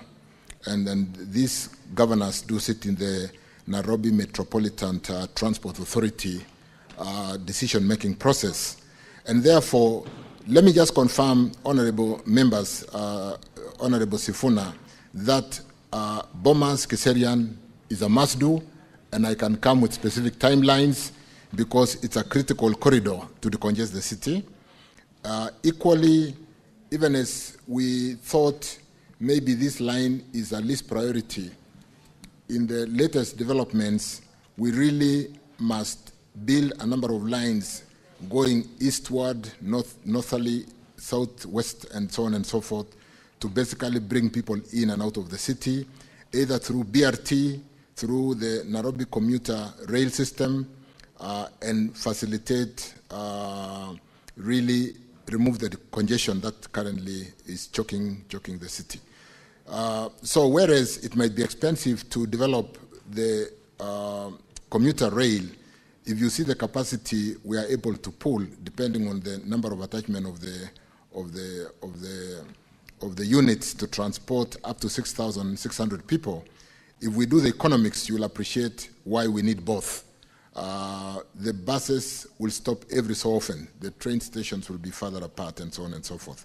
So, honorable members, because of the passion of Sifuna to understand what we are doing in Nairobi, and because of the recent development, including the visit to the UK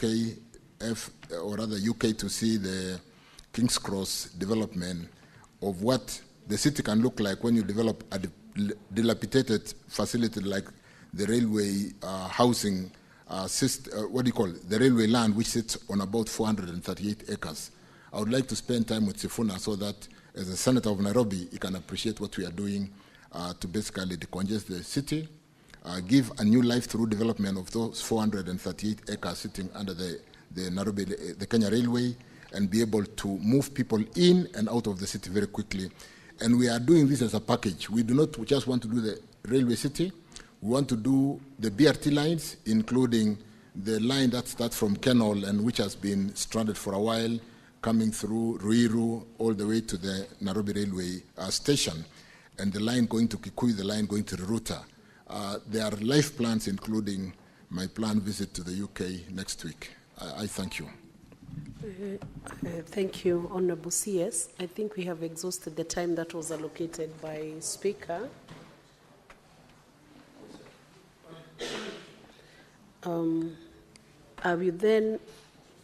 I will allow just one question, because the time for that question has been exhausted. Otherwise, it will be difficult to complete the questions that we have with the CS today. So I'll give Senator Okongo Mugeni to ask one question, and then we will call it a day on those questions. You still find another chance, maybe with the next question that he answers. He's still on his feet. Yes, before I ask my question, I was just wondering the procedure that the ministry follows, because I was looking at the documentation. This road he was speaking about was commissioned in 2023, okay? But the environmental impact assessment license was issued on 19th September 2024. Does it mean that the ministry does not follow the laid down compliance procedures before the commission projects? Because they should lead from the front, Honorable Madam Speaker. But the question I wanted to ask, which is current from the minister, is on road safety. CS, that Senator Omugeni, last week, question do you want him to answer? That's the one I'm asking. That was just an observation. Okay. Last week, Waziri, we had a bad accident, and I think we neighbor each other. I'm Nyamira, you are in Bomet. In Nyansiongo, we had a very bad accident where a truck that was traveling from Keroka, Metamayua, down to Nyansiongo lost control and crashed into Nyansiongo market, and 8 people died on the spot. If you have data, that is coming up after another accident happened again last year in October, where we again lost 4 lives, Waziri. In that stretch, you know, coming downhill, it's a hill. From Sotik, Chebilate down to Nyansiongo, you also go downhill. And on both sides, Waziri, you have not placed bumps to slow traffic. Before September, in April, another child at Gesebe Primary School had been knocked down by a vehicle. Again, we raised these complaints. I addressed the same issue before your predecessor, Murkomen, but nothing has been done so far. How long does it take, Waziri, to just place bumps on the roads for purposes of ensuring that there is safety on the road users, the people who are using markets, etc.?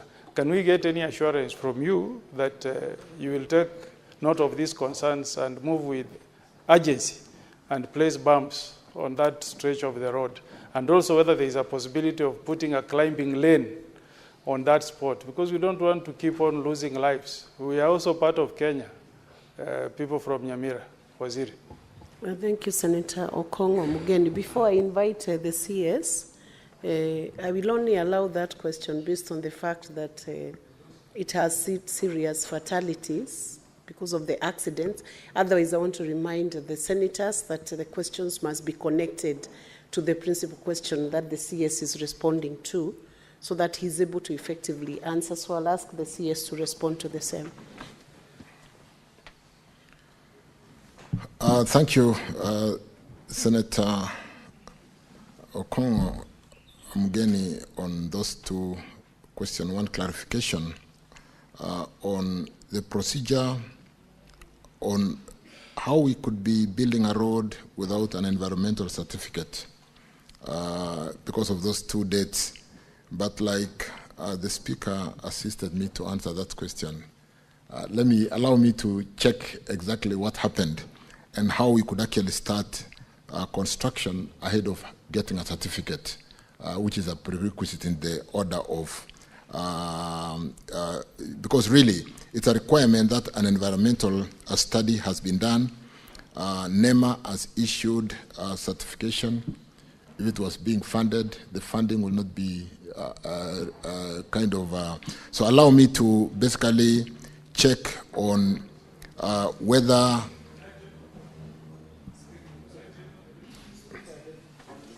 Senator Okongo, you're out of order. Let him respond and I'll give direction. Yeah. You cannot introduce a question above another senator's question. That would be out of order. Thank you, Speaker. In fact, the reason why I'm asking, let me check and confirm, I'm not saying that did not happen.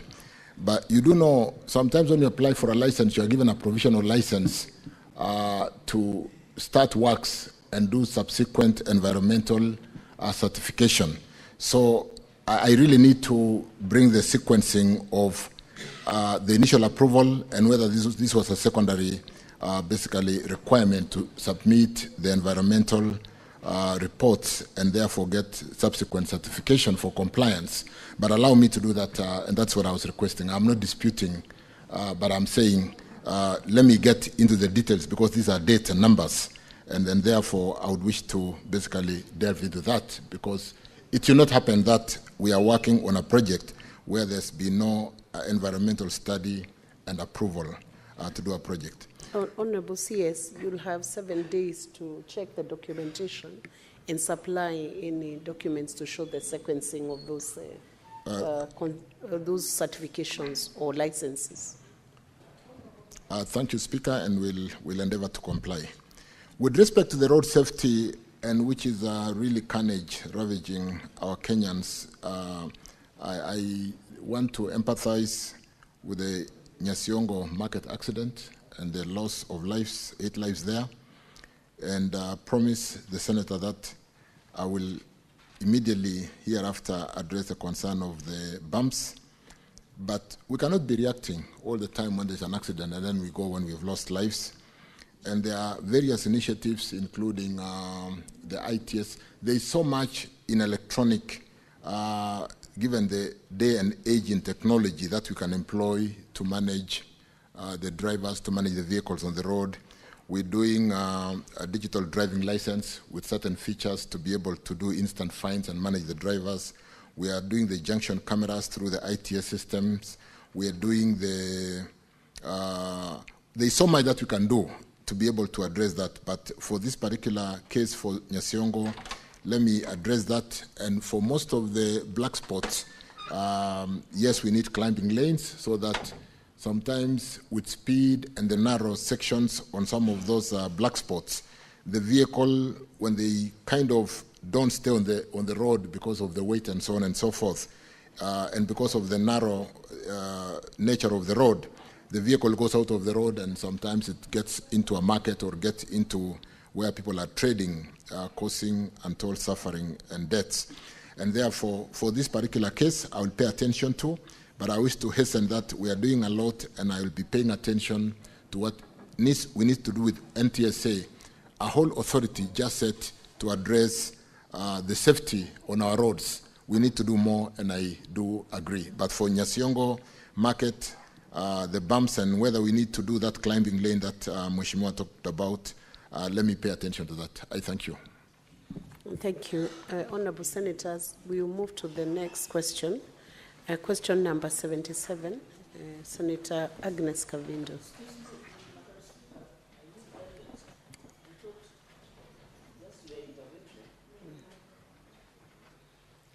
What guidance do you need, Senator? And Senator Cherarike, when you need guidance, you first wait for the Speaker to give you permission to address the Chair. You cannot take over from Agnes before you're allowed by the Speaker. Senator Agnes, resume your seat. Let me hear the guidance Senator Cherarike needs. Please give him the mic. Madam Speaker, I understood when Senator Sifuna was given indulgence to go ahead of me in the sequencing of the order paper, unless order paper does not guide the House, because in the sequencing of the order paper, I was immediately after Senator Stewart Manzayo. The Speaker requested the indulgence of Senator Sifuna then it should have come back to me, because as per the sequencing of the order paper, I thought we are following order paper, Madam Speaker. Okay, let me... Can I be allowed, because I have other engagements, Madam resume Speaker? your seat. I respond to that. Senator Agnes Kavindu has approached the Speaker. She's indisposed. She needs to seek medical treatment, so I've used the discretion of the Speaker to let her question be answered, and then your question will be next. We'll go back to sequencing. Resume your seat. Senator Cherarike, I have given the direction.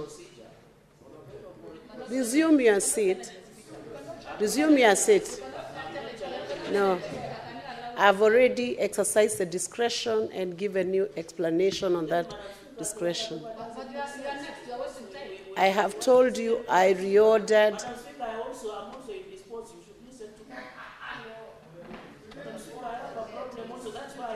From now, this point is when you are indisposed. Resume your seat. So resume your seat. You are out of order, and I wish to caution you. Senator Cherarige, I wish to caution you now, you are out of order. Resume your seat. That is the first caution. After the second caution, I will rule you as out of order. Resume your seat. Agnes, Senator Agnes, can you proceed? Resume your seat.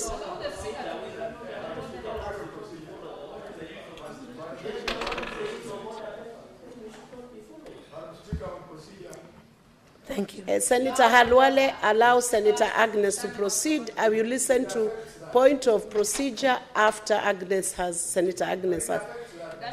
I have given you the direction, Senator Halwale. Proceed, Senator Agnes. Thank you, Madam Speaker.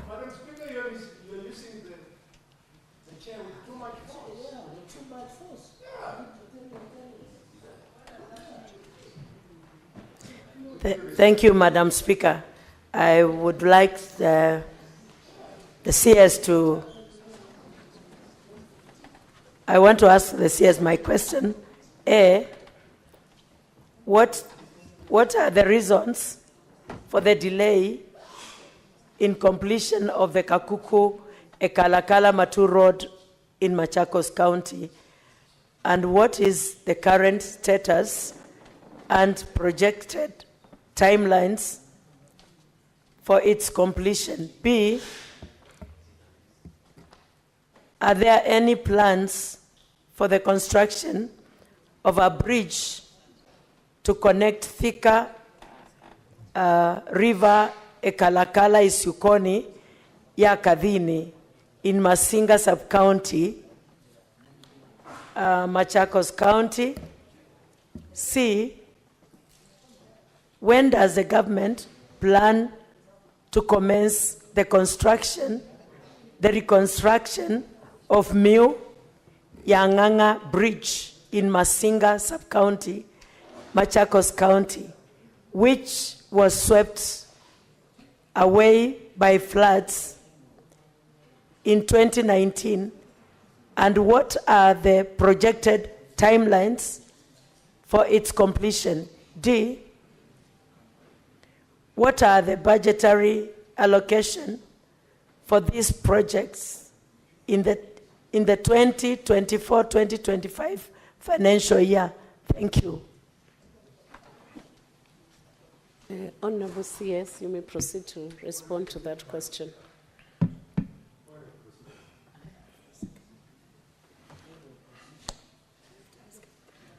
Just wait now.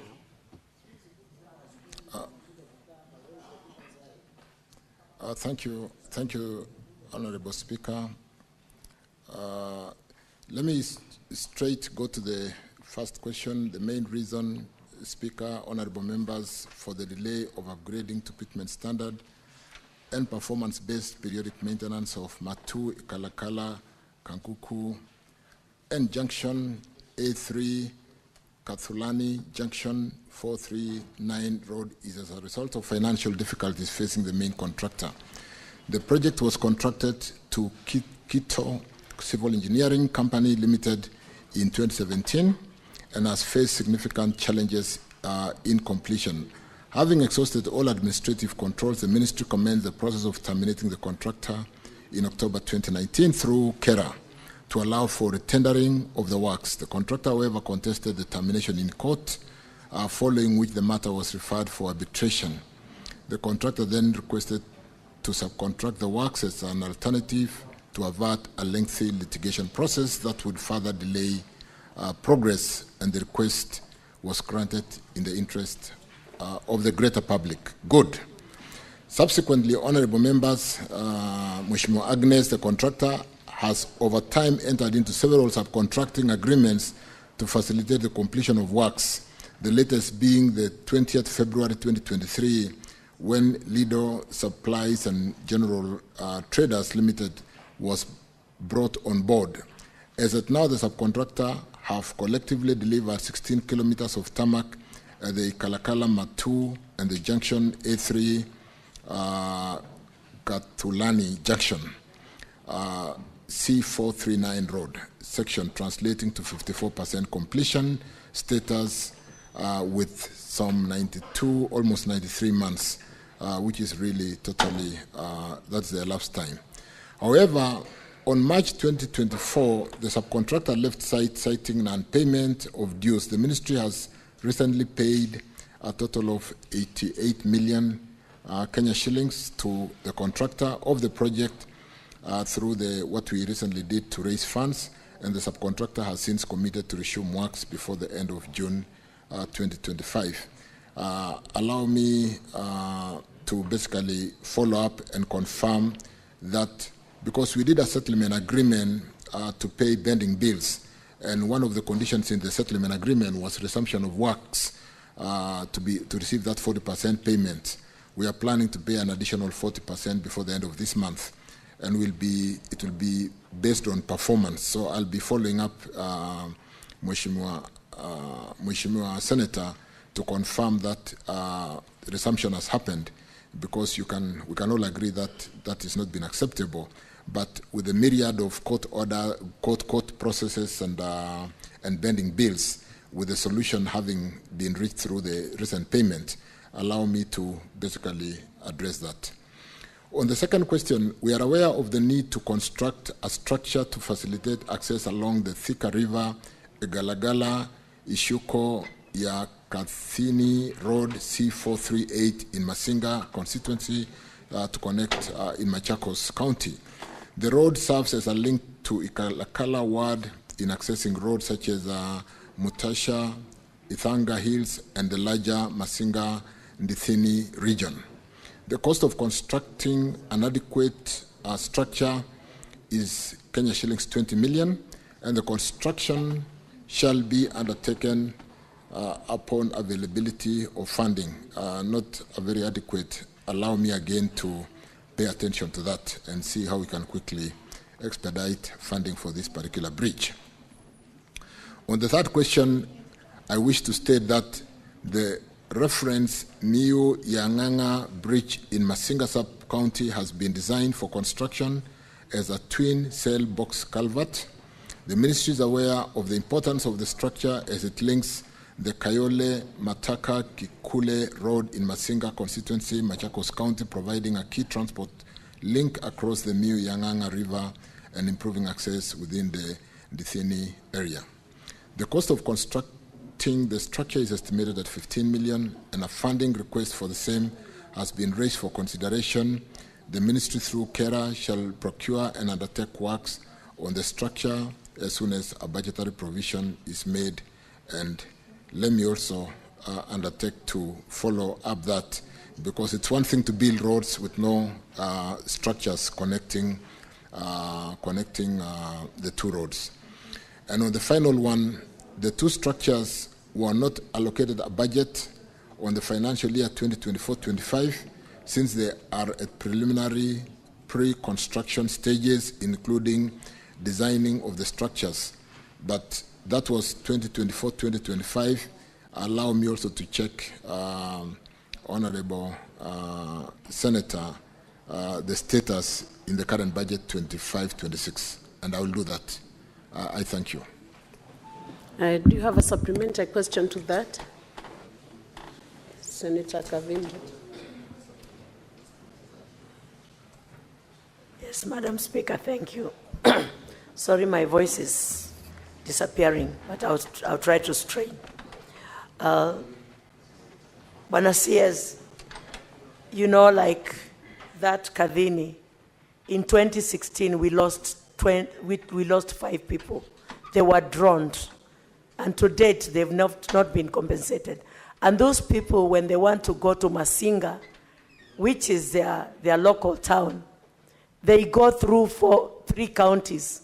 They go through Muranga, they go through Kiambu, come back to Machakos, going to Thika, if they want to go by road.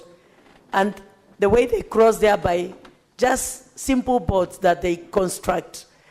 Bwana CS, I really expect you to do something about these people of Machakos County so that they can cross those rivers in a dignified manner. The other one at Miu Yanganga, Bwana CS, those people cross there, even small children going to school across the river, they cross there in a very undignified manner, and most of them are attacked by crocodiles and hippos from the river. And if you see the cost, if you check the cost of compensating one person who has been killed by a hippo or a crocodile, is 5 million.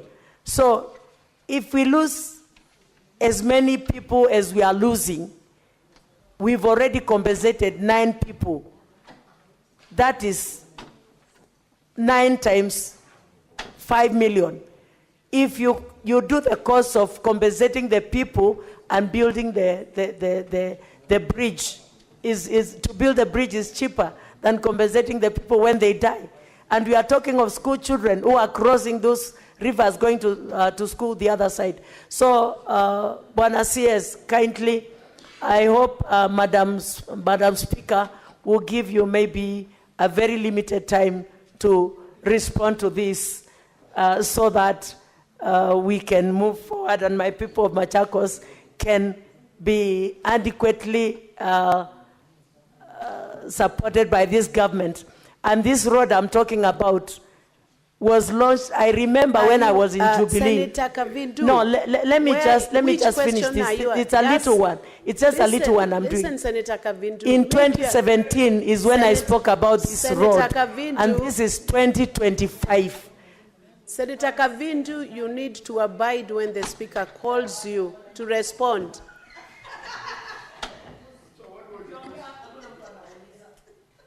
Senator Kavindu, you are getting out of order.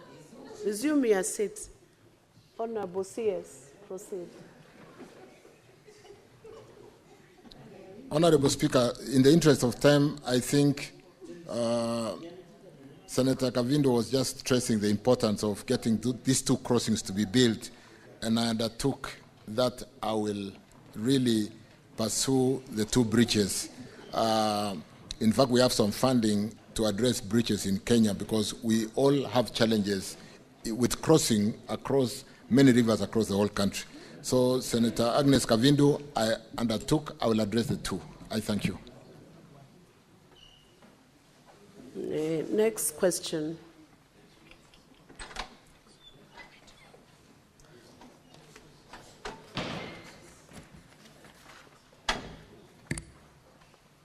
And you'll be very brief, Senator Kavindu. Thank you, Madam Speaker, for your consideration. Bwana CS, I have these few questions about a road.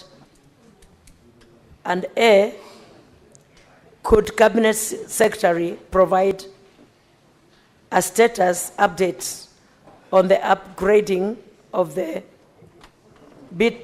bitumen standard of the 25 Mombasa Road, Deviki, Kinanie Park, Kinanie Leather Park Road in Machakos County, which was allocated 1.785.779.141.98 by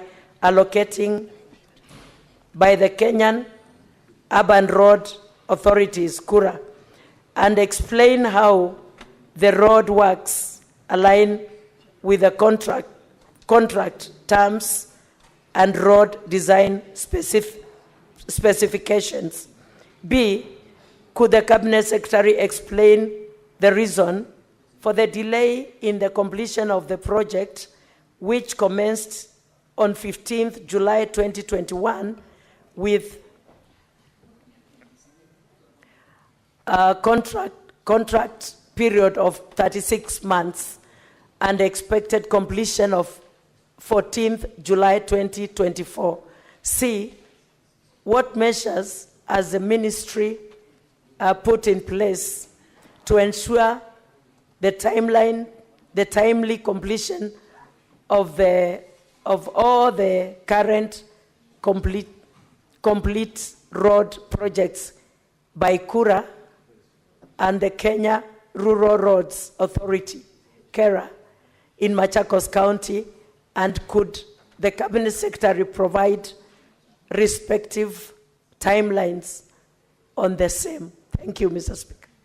Madam Honorable CS.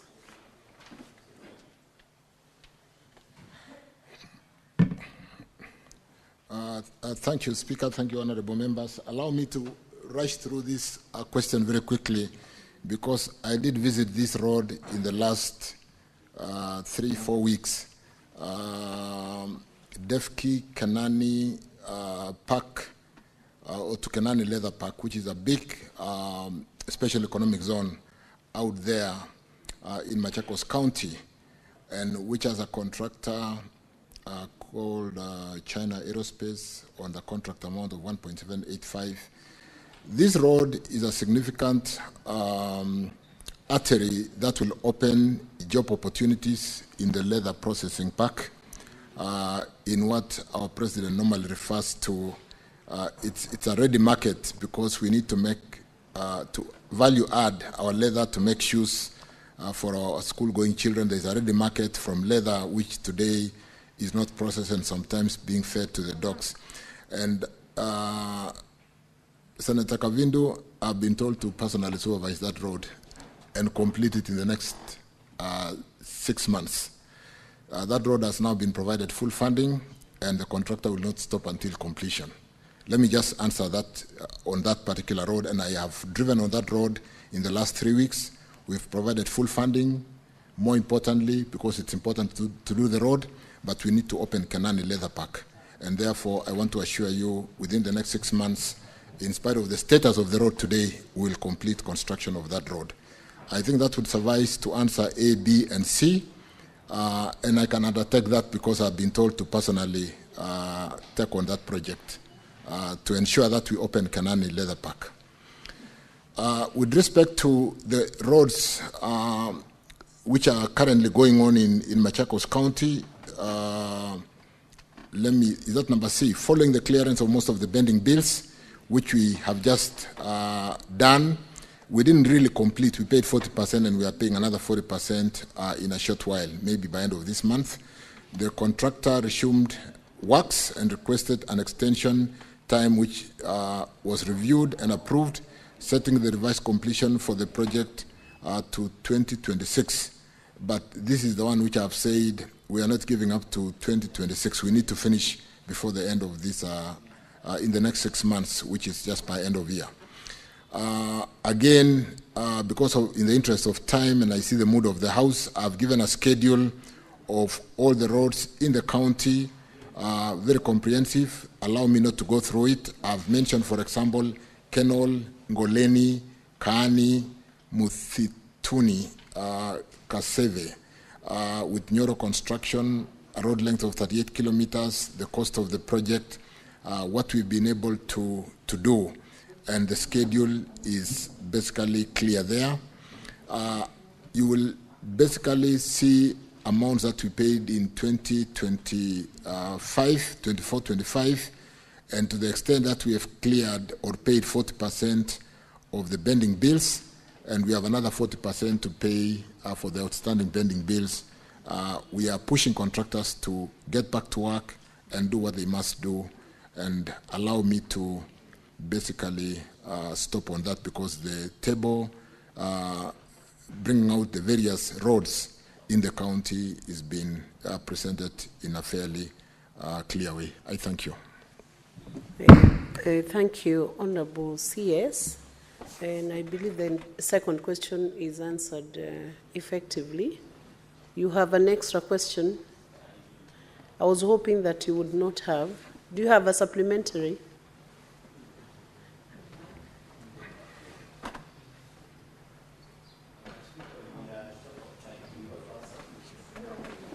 Could you,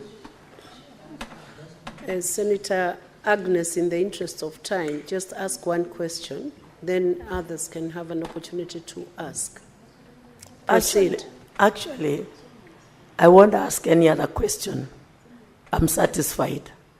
If I have any other question, I'll get back to them again. Thank you. Thank you, Senator Agnes. We go back to the order paper, and I want to request Senator for Nandi, Senator Samson Chiradike, to proceed with question number 73. Finally, and to always be patient, because your turn will still come. Proceed. Madam Speaker, but we must also stick to standing order 45. Just proceed to the question. So that proceed we don't to the lose touch. question. Madam Speaker, I read question number 073 and I request to read both concurrently since they are short. Madam Speaker, to the CS, what is the current status of the redesign, reclassification and proposed expansion of Eldoret, Kapsabet, Chavakali Road and Kapsabet, Nandils, Awasi, Chemelil Road? And secondly, Madam Speaker, could the Cabinet Secretary provide the projected timelines and budgetary allocations for their implementation?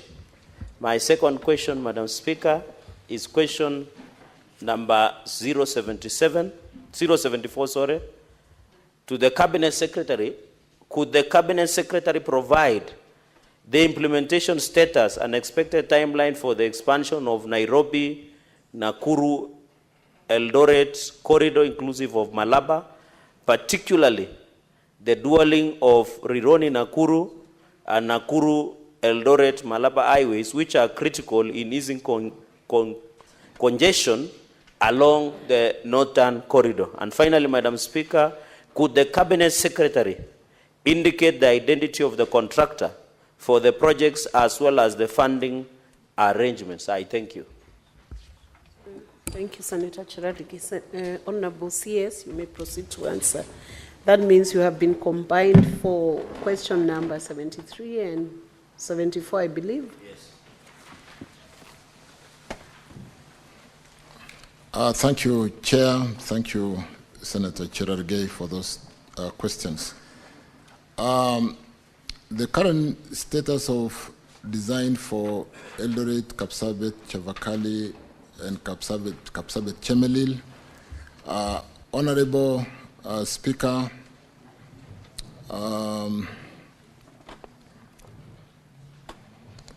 redesign, the current status of the inquired road is as follows. I thought there was a question in the written question about Moiben Junction, Eldoret Town, all the way to Mlango, the sides of what do you call the teachers college there? Mosoriot. Have you added an additional one? No, it was in the question. So allow me to answer, though the senator did not speak to it. Let me answer as follows. Kenya, though you didn't mention, but it's in the written question. Kenya has completed the design of the 55-kilometer Moiben Junction. That is towards the Iten side, though we'll go a bit towards Elgeyo Marakwet and go towards Chepkoilel University on the dualling, through Eldoret Town, through airport to Mlango shopping, but we want to come towards the teachers training college there. Did you say, is it called Mosoriot Teachers College? We think that is the place where the dualling should start. The designs have been completed. We are looking for funding to basically decongest the town and get movement of people from Mosoriot, teachers, North Mlango, all the way to Moiben Junction, and a bit towards the Iten side, and on the other side go towards Chepkoilel University. With respect to Mlango, Kapsabet, Chevakali, we don't yet have any designs, but on the first one we have designed and we are finalizing the funding. On the reclassification of Eldoret, Kapsabet, Chevakali, and Kapsabet, Chemelil Road section, this was done in 2020 from Class C to Class B, and we are currently revalidating, given the current court ruling, the recent court ruling, which kind of declared the classification of roads unconstitutional, including that Section 6 of KRB Act on the sharing of RMLF levy. So we are working on that, but that has been done and upgraded from C to B. With respect to the design of the 50, I've talked to that. Let me not repeat the Moiben Junction. I've said we're coming to the Teachers College all the way to Moiben and go towards the university and towards the 10.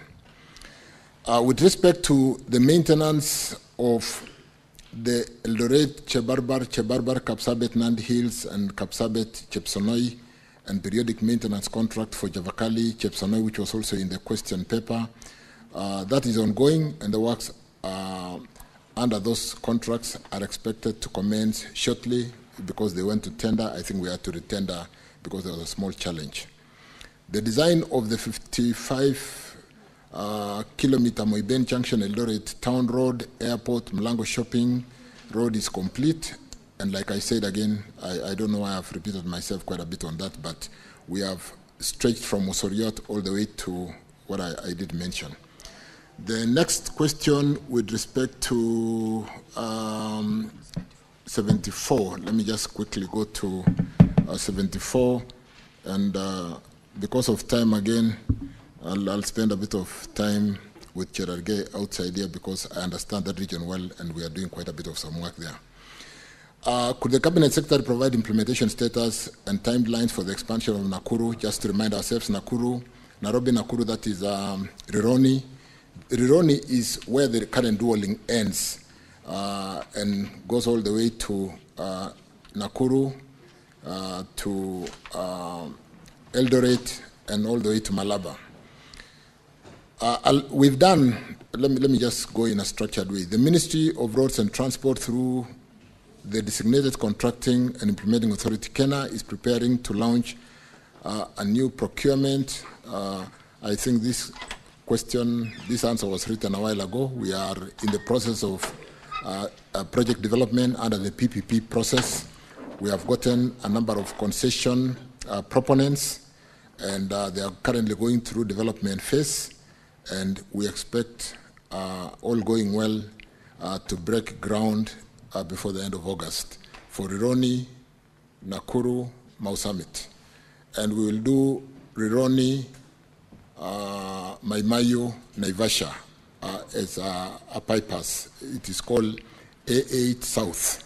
So we'll do A8, A8, which is Rironi, Naivasha, Nakuru, all the way to Mau Summit.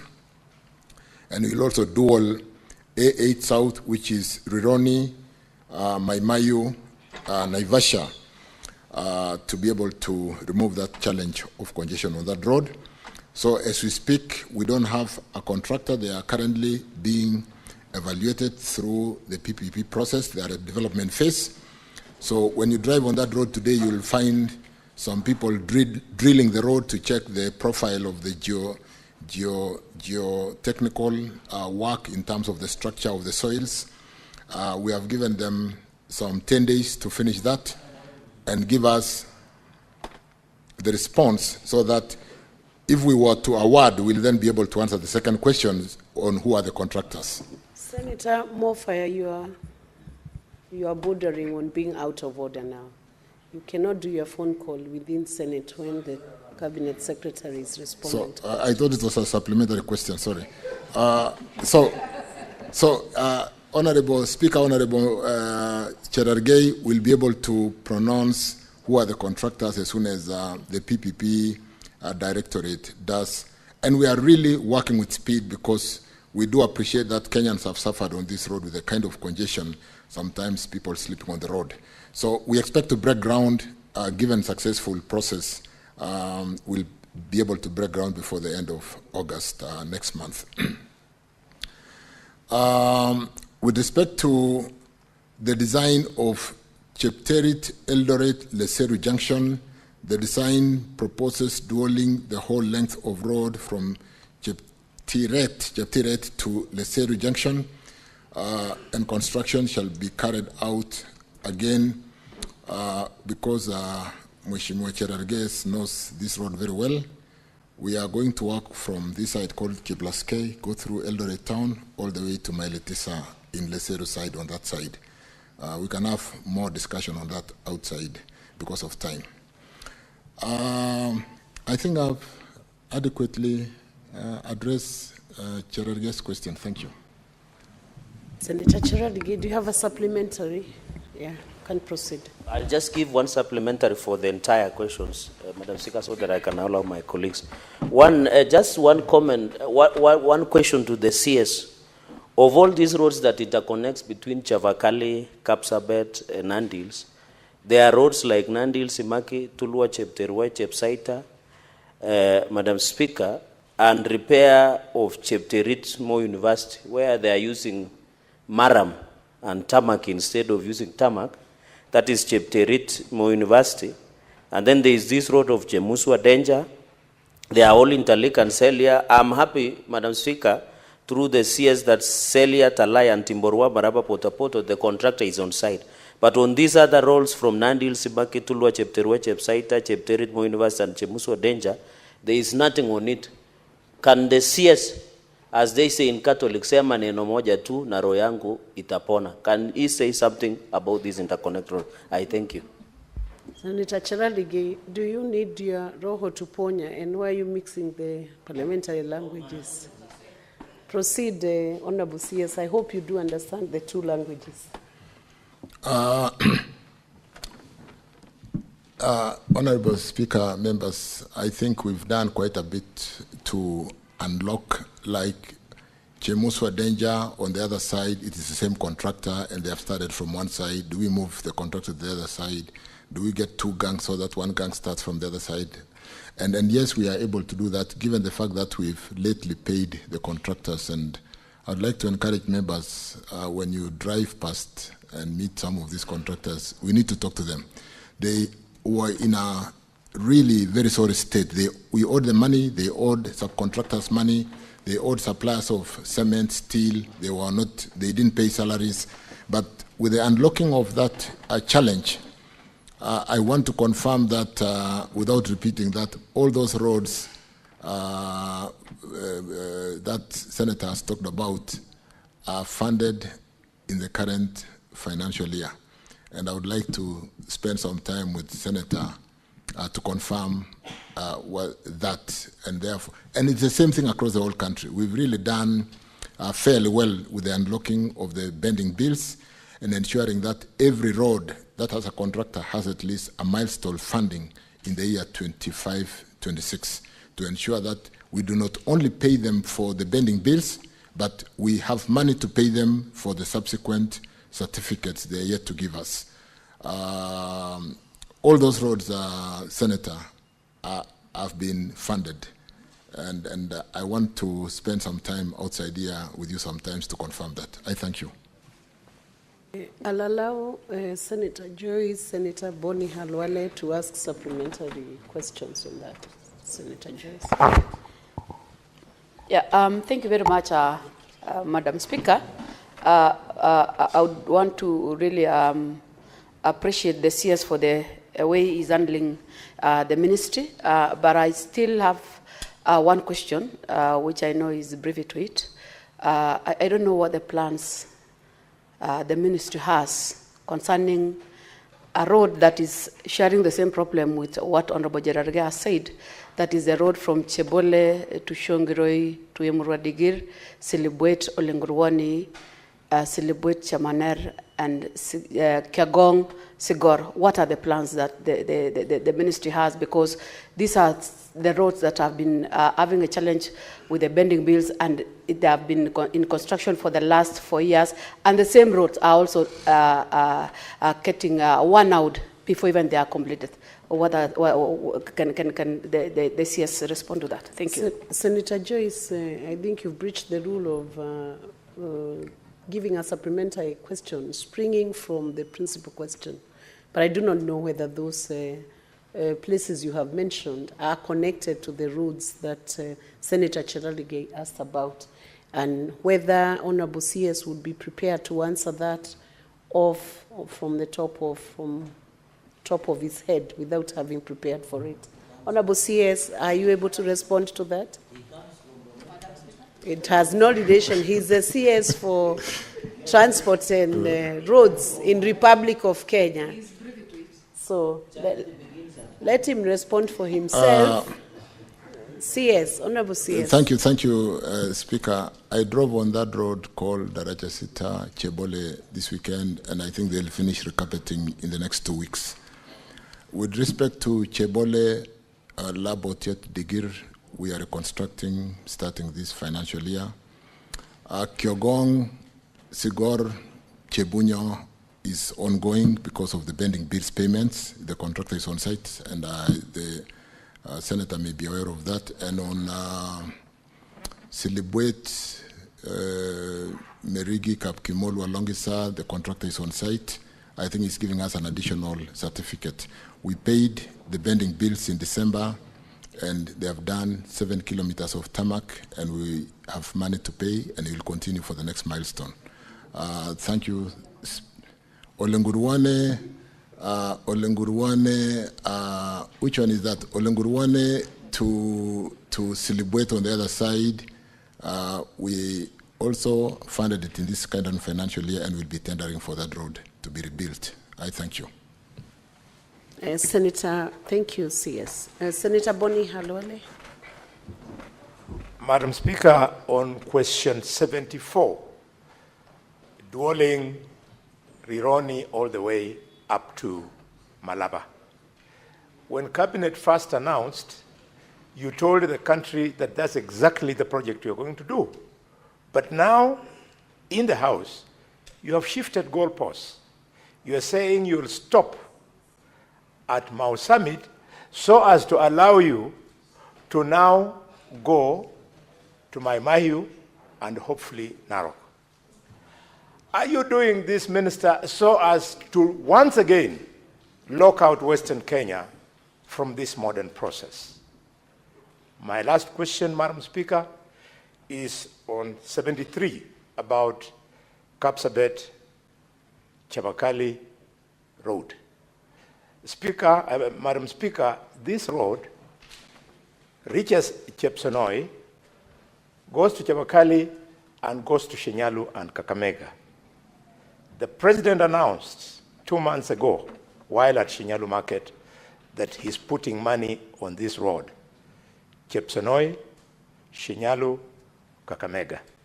Can you confirm that this project is on and when the construction is going to start? Thank you, Madam Speaker. Honorable CS. Thank you, Speaker. Thank you, honorable members. I think the concessioning, like was asked of a bridge, is subject to an investor being able to get return on investment as to whether the road can return on the investment at a rate that is attractive to be able to build the road. And at the moment, the traffic between Rironi,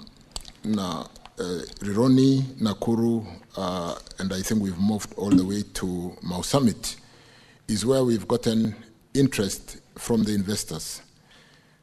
Mau Summit, Eldoret, all the way to the border. PS Kipto has just come back from China, and Asian Investment and Infrastructure Bank has expressed interest.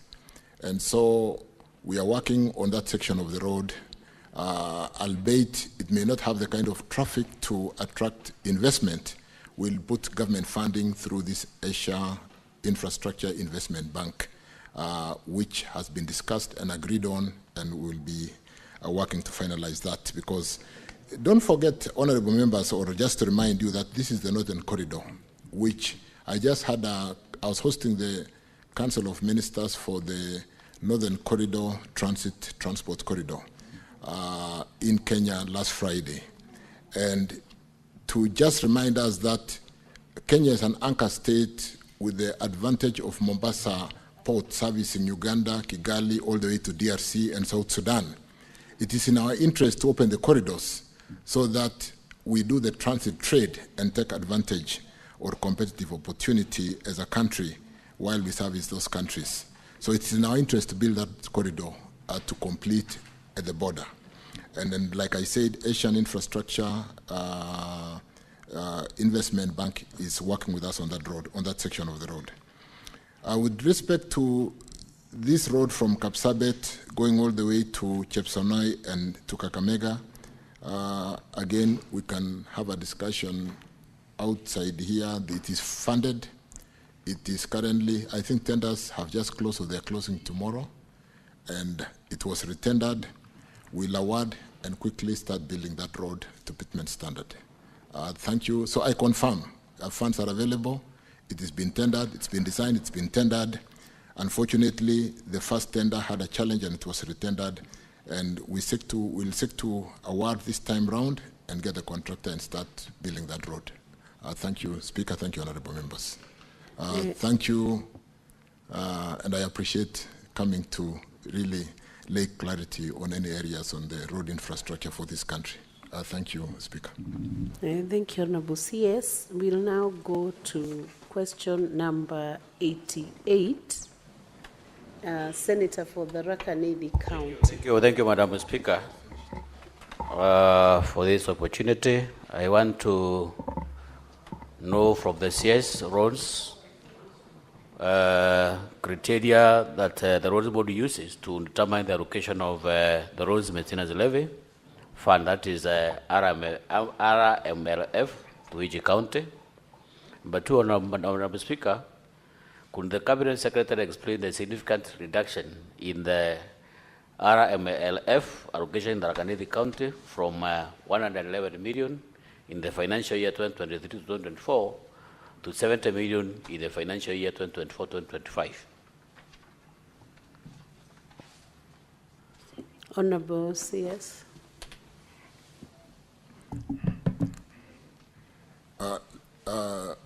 Honorable Speaker, I actually thought we had finished, but let me go through this very quickly. The road maintenance levy is allocated in accordance with the criteria provided in Kenya Roads Board Act 1999, I think Section 6. From 2015 to 2016, 2020 to 2021, the road maintenance levy was allocated to the roads agencies as tabulated in that table: 40% to Kenya, 21.8% to Kenya Rural, and Kenya Urban had 10.2%. County governments had 15%. Allocation, which was a special for emergencies and for disaster, and which sat in the CSS office, was 10%. Kenya Wildlife Service was 1%, and 2% for Kenya Roads Board, totaling 100%. Effective July 2021, honorable members, the conditional RMLF allocation to counties was discontinued with the National Treasury, including this allocation as part of the equitable share of revenue to counties. The 15% road maintenance levy fund allocation to counties therefore reverted to Kera and Kura, because you know this RMLF is a conditional, it's really a levy for maintaining roads, and it can only be used for roads, and therefore otherwise it can only be a conditional grant. The county governments additional allocation bill 2024 proposed to allocate some 10.522211853, that is 10.5 billion from RMLF to the 47 counties in the financial year 2024-2025. A formula for determining the quantum allocation to each of the 47 counties was therefore developed under a multi-agency approach that included the Commission of Revenue Allocation, National Treasury, and the Kenya Roads Board.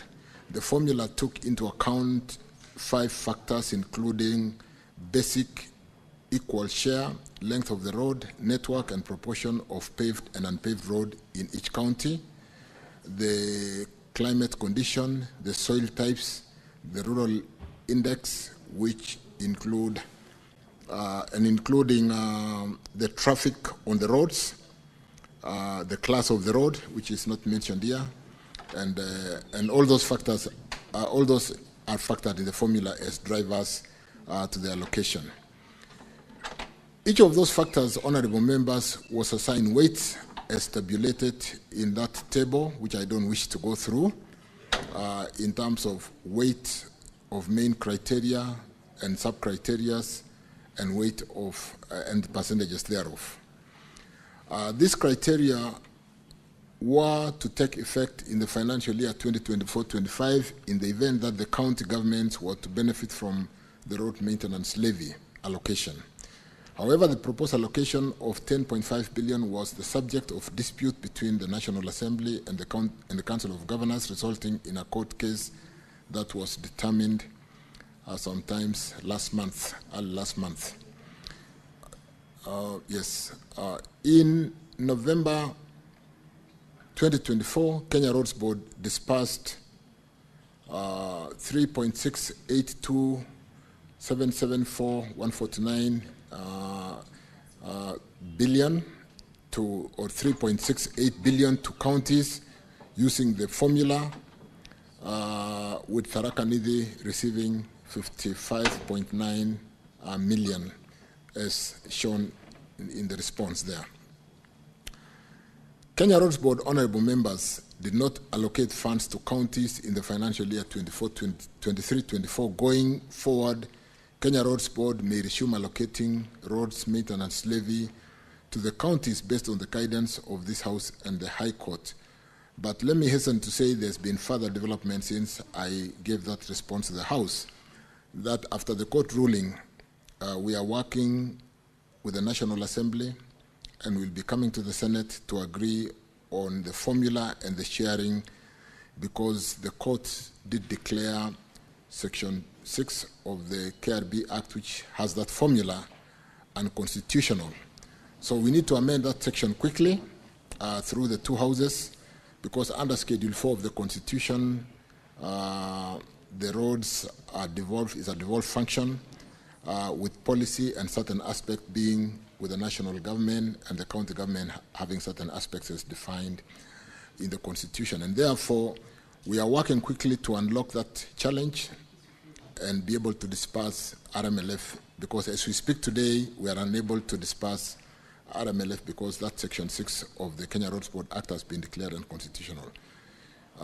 Speaker, I would like to conclude by stating that the High Court recently, like I've said, declared Kenya Roads Board Act unconstitutional with respect to some sections, Section 6, and I think Section 47, on the classification of roads, in as far as it excludes counties in the share of road maintenance levy fund.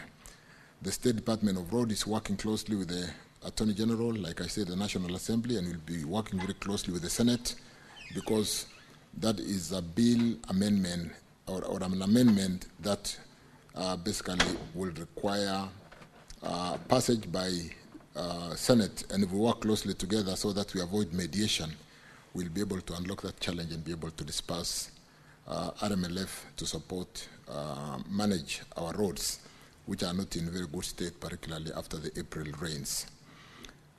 Let me stop there and thank the House again for inviting me, and Honorable Chair, I can take any. You are not yet done Thank until you are discharged by the Chair. You still have a supplementary question from Honorable Gataya. You have Senator Gataya. Honorable Speaker, I have captioned the Honorable CS mention about a formula which has all through proved to be very discriminative. Because, Honorable Speaker, Madam Speaker, if you go to the Tharaka Nithi, we have very many stoned road projects. I'm very sure Honorable Waziri is aware. he must be aware of a road which originates from some parts in Tharaka, which is Gatonga, Marimandi, Chakariga. This road that is stored for close to 15 years. Actually, this road is peeling off. Even the part that were done is already, those parts are already peeling off, and we have witnessed several accidents for the last few years. We also have a road from Mutindwa, Kombogori, all the way to Itombani in Ichogoria, and several other roads, Madam Speaker, that have stalled out of this discretive formula, which has neglected some part of the country, including the Rakanithi. So what is this the ministry is doing to make sure that we have equality, we have balanced the distribution of these funds to make sure that every part of this country is served equally, to make sure that all the roads are done, because we have seen some parts of this country terribly neglected in terms of road network. What is your ministry doing to make sure that we balance the equation, to make sure that everybody benefits? CS, you can proceed to answer that. I think, let me respond again, and thank you for the supplementary question, Honorable Speaker, Senator. With respect to really, when we spend time to see what we've been able to do with securitization of a portion of the road maintenance levy in line with Section 32 of KRB Act, Section 32 of RMLF Act, Section 32 of RMLF Act, we've been able to raise funds and address some of the challenges facing our roads. A number of them were bending bills, a number of them were maintenance challenges, because the maintenance vote alone from RMLF may not be adequate to maintain all our roads. And I want to confirm that the formula that has been developed to take care of length of roads, the traffic on the roads, the class of the road, and so on and so forth, will distribute, is basically meant to share the revenues from RMLF between the national government for purpose of maintaining national roads, depending on the class of the road, and the county government, and we are quickly working through that amendment so that we can unlock the challenge. But like I said, that securitization has unlocked a lot of challenges and given us a liquidity to address some of the challenge roads like Chakarika, Marimanti, Katunga, the 36-kilometer road, which is in a bit of a state of disrepair. And I want to confirm to the Senator that this road has received attention, and in this financial year, we'll start recarpeting that road. Among us, the many other projects within that county of Tharaka Nithi that is receiving attention, like all the other counties in Kenya. And so I can confirm that Chakarika, Marimanti, Katunga, 36 kilometers will be recarpeted this financial year. I thank you. Thank you, CS. Senator George Bugwa.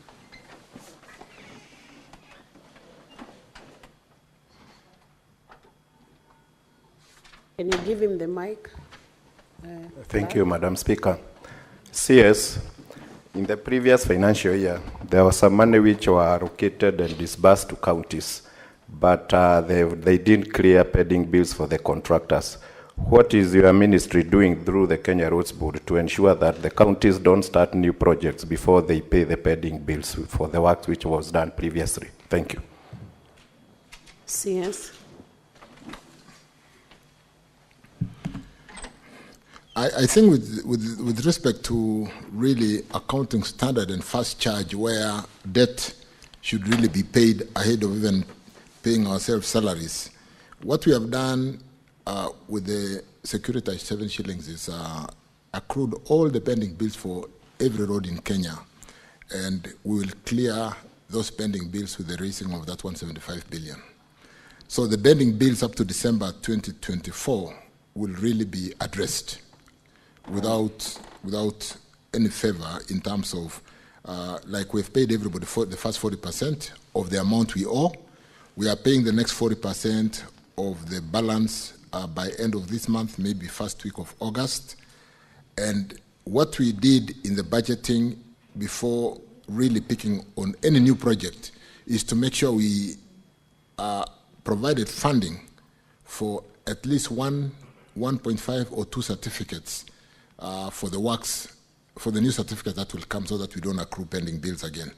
So in terms of, and I agree with Senator, in terms of prioritization, it would really not be right to just be developing new programs when we are not paying pending bills. So we are paying all the pending bills up to December, and we provided for funding and liquidity to make sure that we are able to pay for at least 1 certificate that is accomplished by the contractors.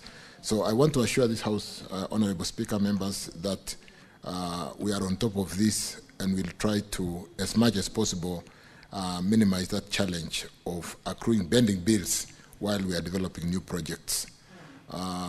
Again, thank you, Speaker. Senator Dan Manzo, did you have a question? Or it was well, the question I had with the CS is a little bit different, although related to a question he asked much earlier as to what happened, because Ari alone had been here and I'd asked him a question and he promised to see me at his office, but that never happened. So what happened to Kia Emali? CS, that's a concern, it's a genuine concern. You could address it. When I was coming into the House this morning, Senator came to receive me, and I thought we had agreed on how we were going to sort that out. So I'll be seeing the Senator hereafter to address that. But I guess because of just call of duties, I can see Senator Manzo and address that challenge. But I didn't quite hear the first part of the question. I wish to more on a serious note address. Was there a question? You saw me struggling to hear. Sorry. Thank you. Ukia Emali has now been funded. You are aware we closed the bids for Ukia Emali. Is it Emali Ukia or is it Emali Ukia? There was a fight when we were advertising on to whether we should publish it as Ukia Emali or Emali Ukia. But that has been advertised, has been closed, it's undergoing evaluation. We have funded in the current financial year to be able to have mobilization and funds for the first milestone. And Ukia Emali will start in due course. I thank you. So, Honorable CS, I want to thank you on behalf of the House for the questions you have responded. Senator Abbas, you had a question? Yes. You don't appear on the dashboard, but you can proceed and ask the question now that we have a few minutes. Thank you, Madam Speaker. Madam Speaker, I want to first thank the Minister. I think it has been a long day for him. Honorable CS, my question is about the northern road. The road that goes from Siolo to Mandera. I want to thank the President for standing firm to see that that road is actually on progress. Actually, it's progressing. However, there are some challenges, especially delay of payments. Some sections have started, some sections have not started. But however, the other one has been, the one for Samatar Wajir has been already been advertised. I saw it yesterday. But the 2 sections that were under annuity, that is Modogash, Samatara, and Rambo Mandera. What is the position of the annuity? Because the last time the President has promised that the Kenya is going to take over, or the government is going to take over, to assure that this road is done completely and not in patches. Thank you so much. Senator Abbas, that's a road that is notoriously known in Kenya, especially in the social media. The road that has brought a lot of interest, actually. That has brought a lot of attention. A lot of interest, yeah. And it's become popular, actually. You could speak into it.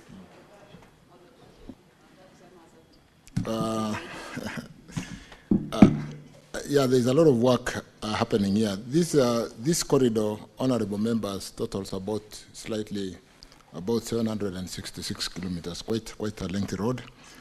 Starting from Meru, or this end Isiolo, going all the way, like Abbas says, ending in Mandera East, where we have that annuity section, Ramu Mandera, which was under annuity, including Samata Modogashe, which is also under annuity. I will have a meeting this afternoon. We are moving from annuity, we are finalizing annuity, moving from annuity to EPC. We have done one road from annuity to EPC, the one in Taita Taveta. And then we have, we just basically cutting and pasting what we did for Taveta illicit Njukini. And so the movement, we had a challenge between the two contractors of this road, a company which had a local component, and we have resolved that challenge. We will move quickly because this is the section that is likely to cause delay to move Ramu Mandera and Madagascar Samata to EPC, and we will award probably through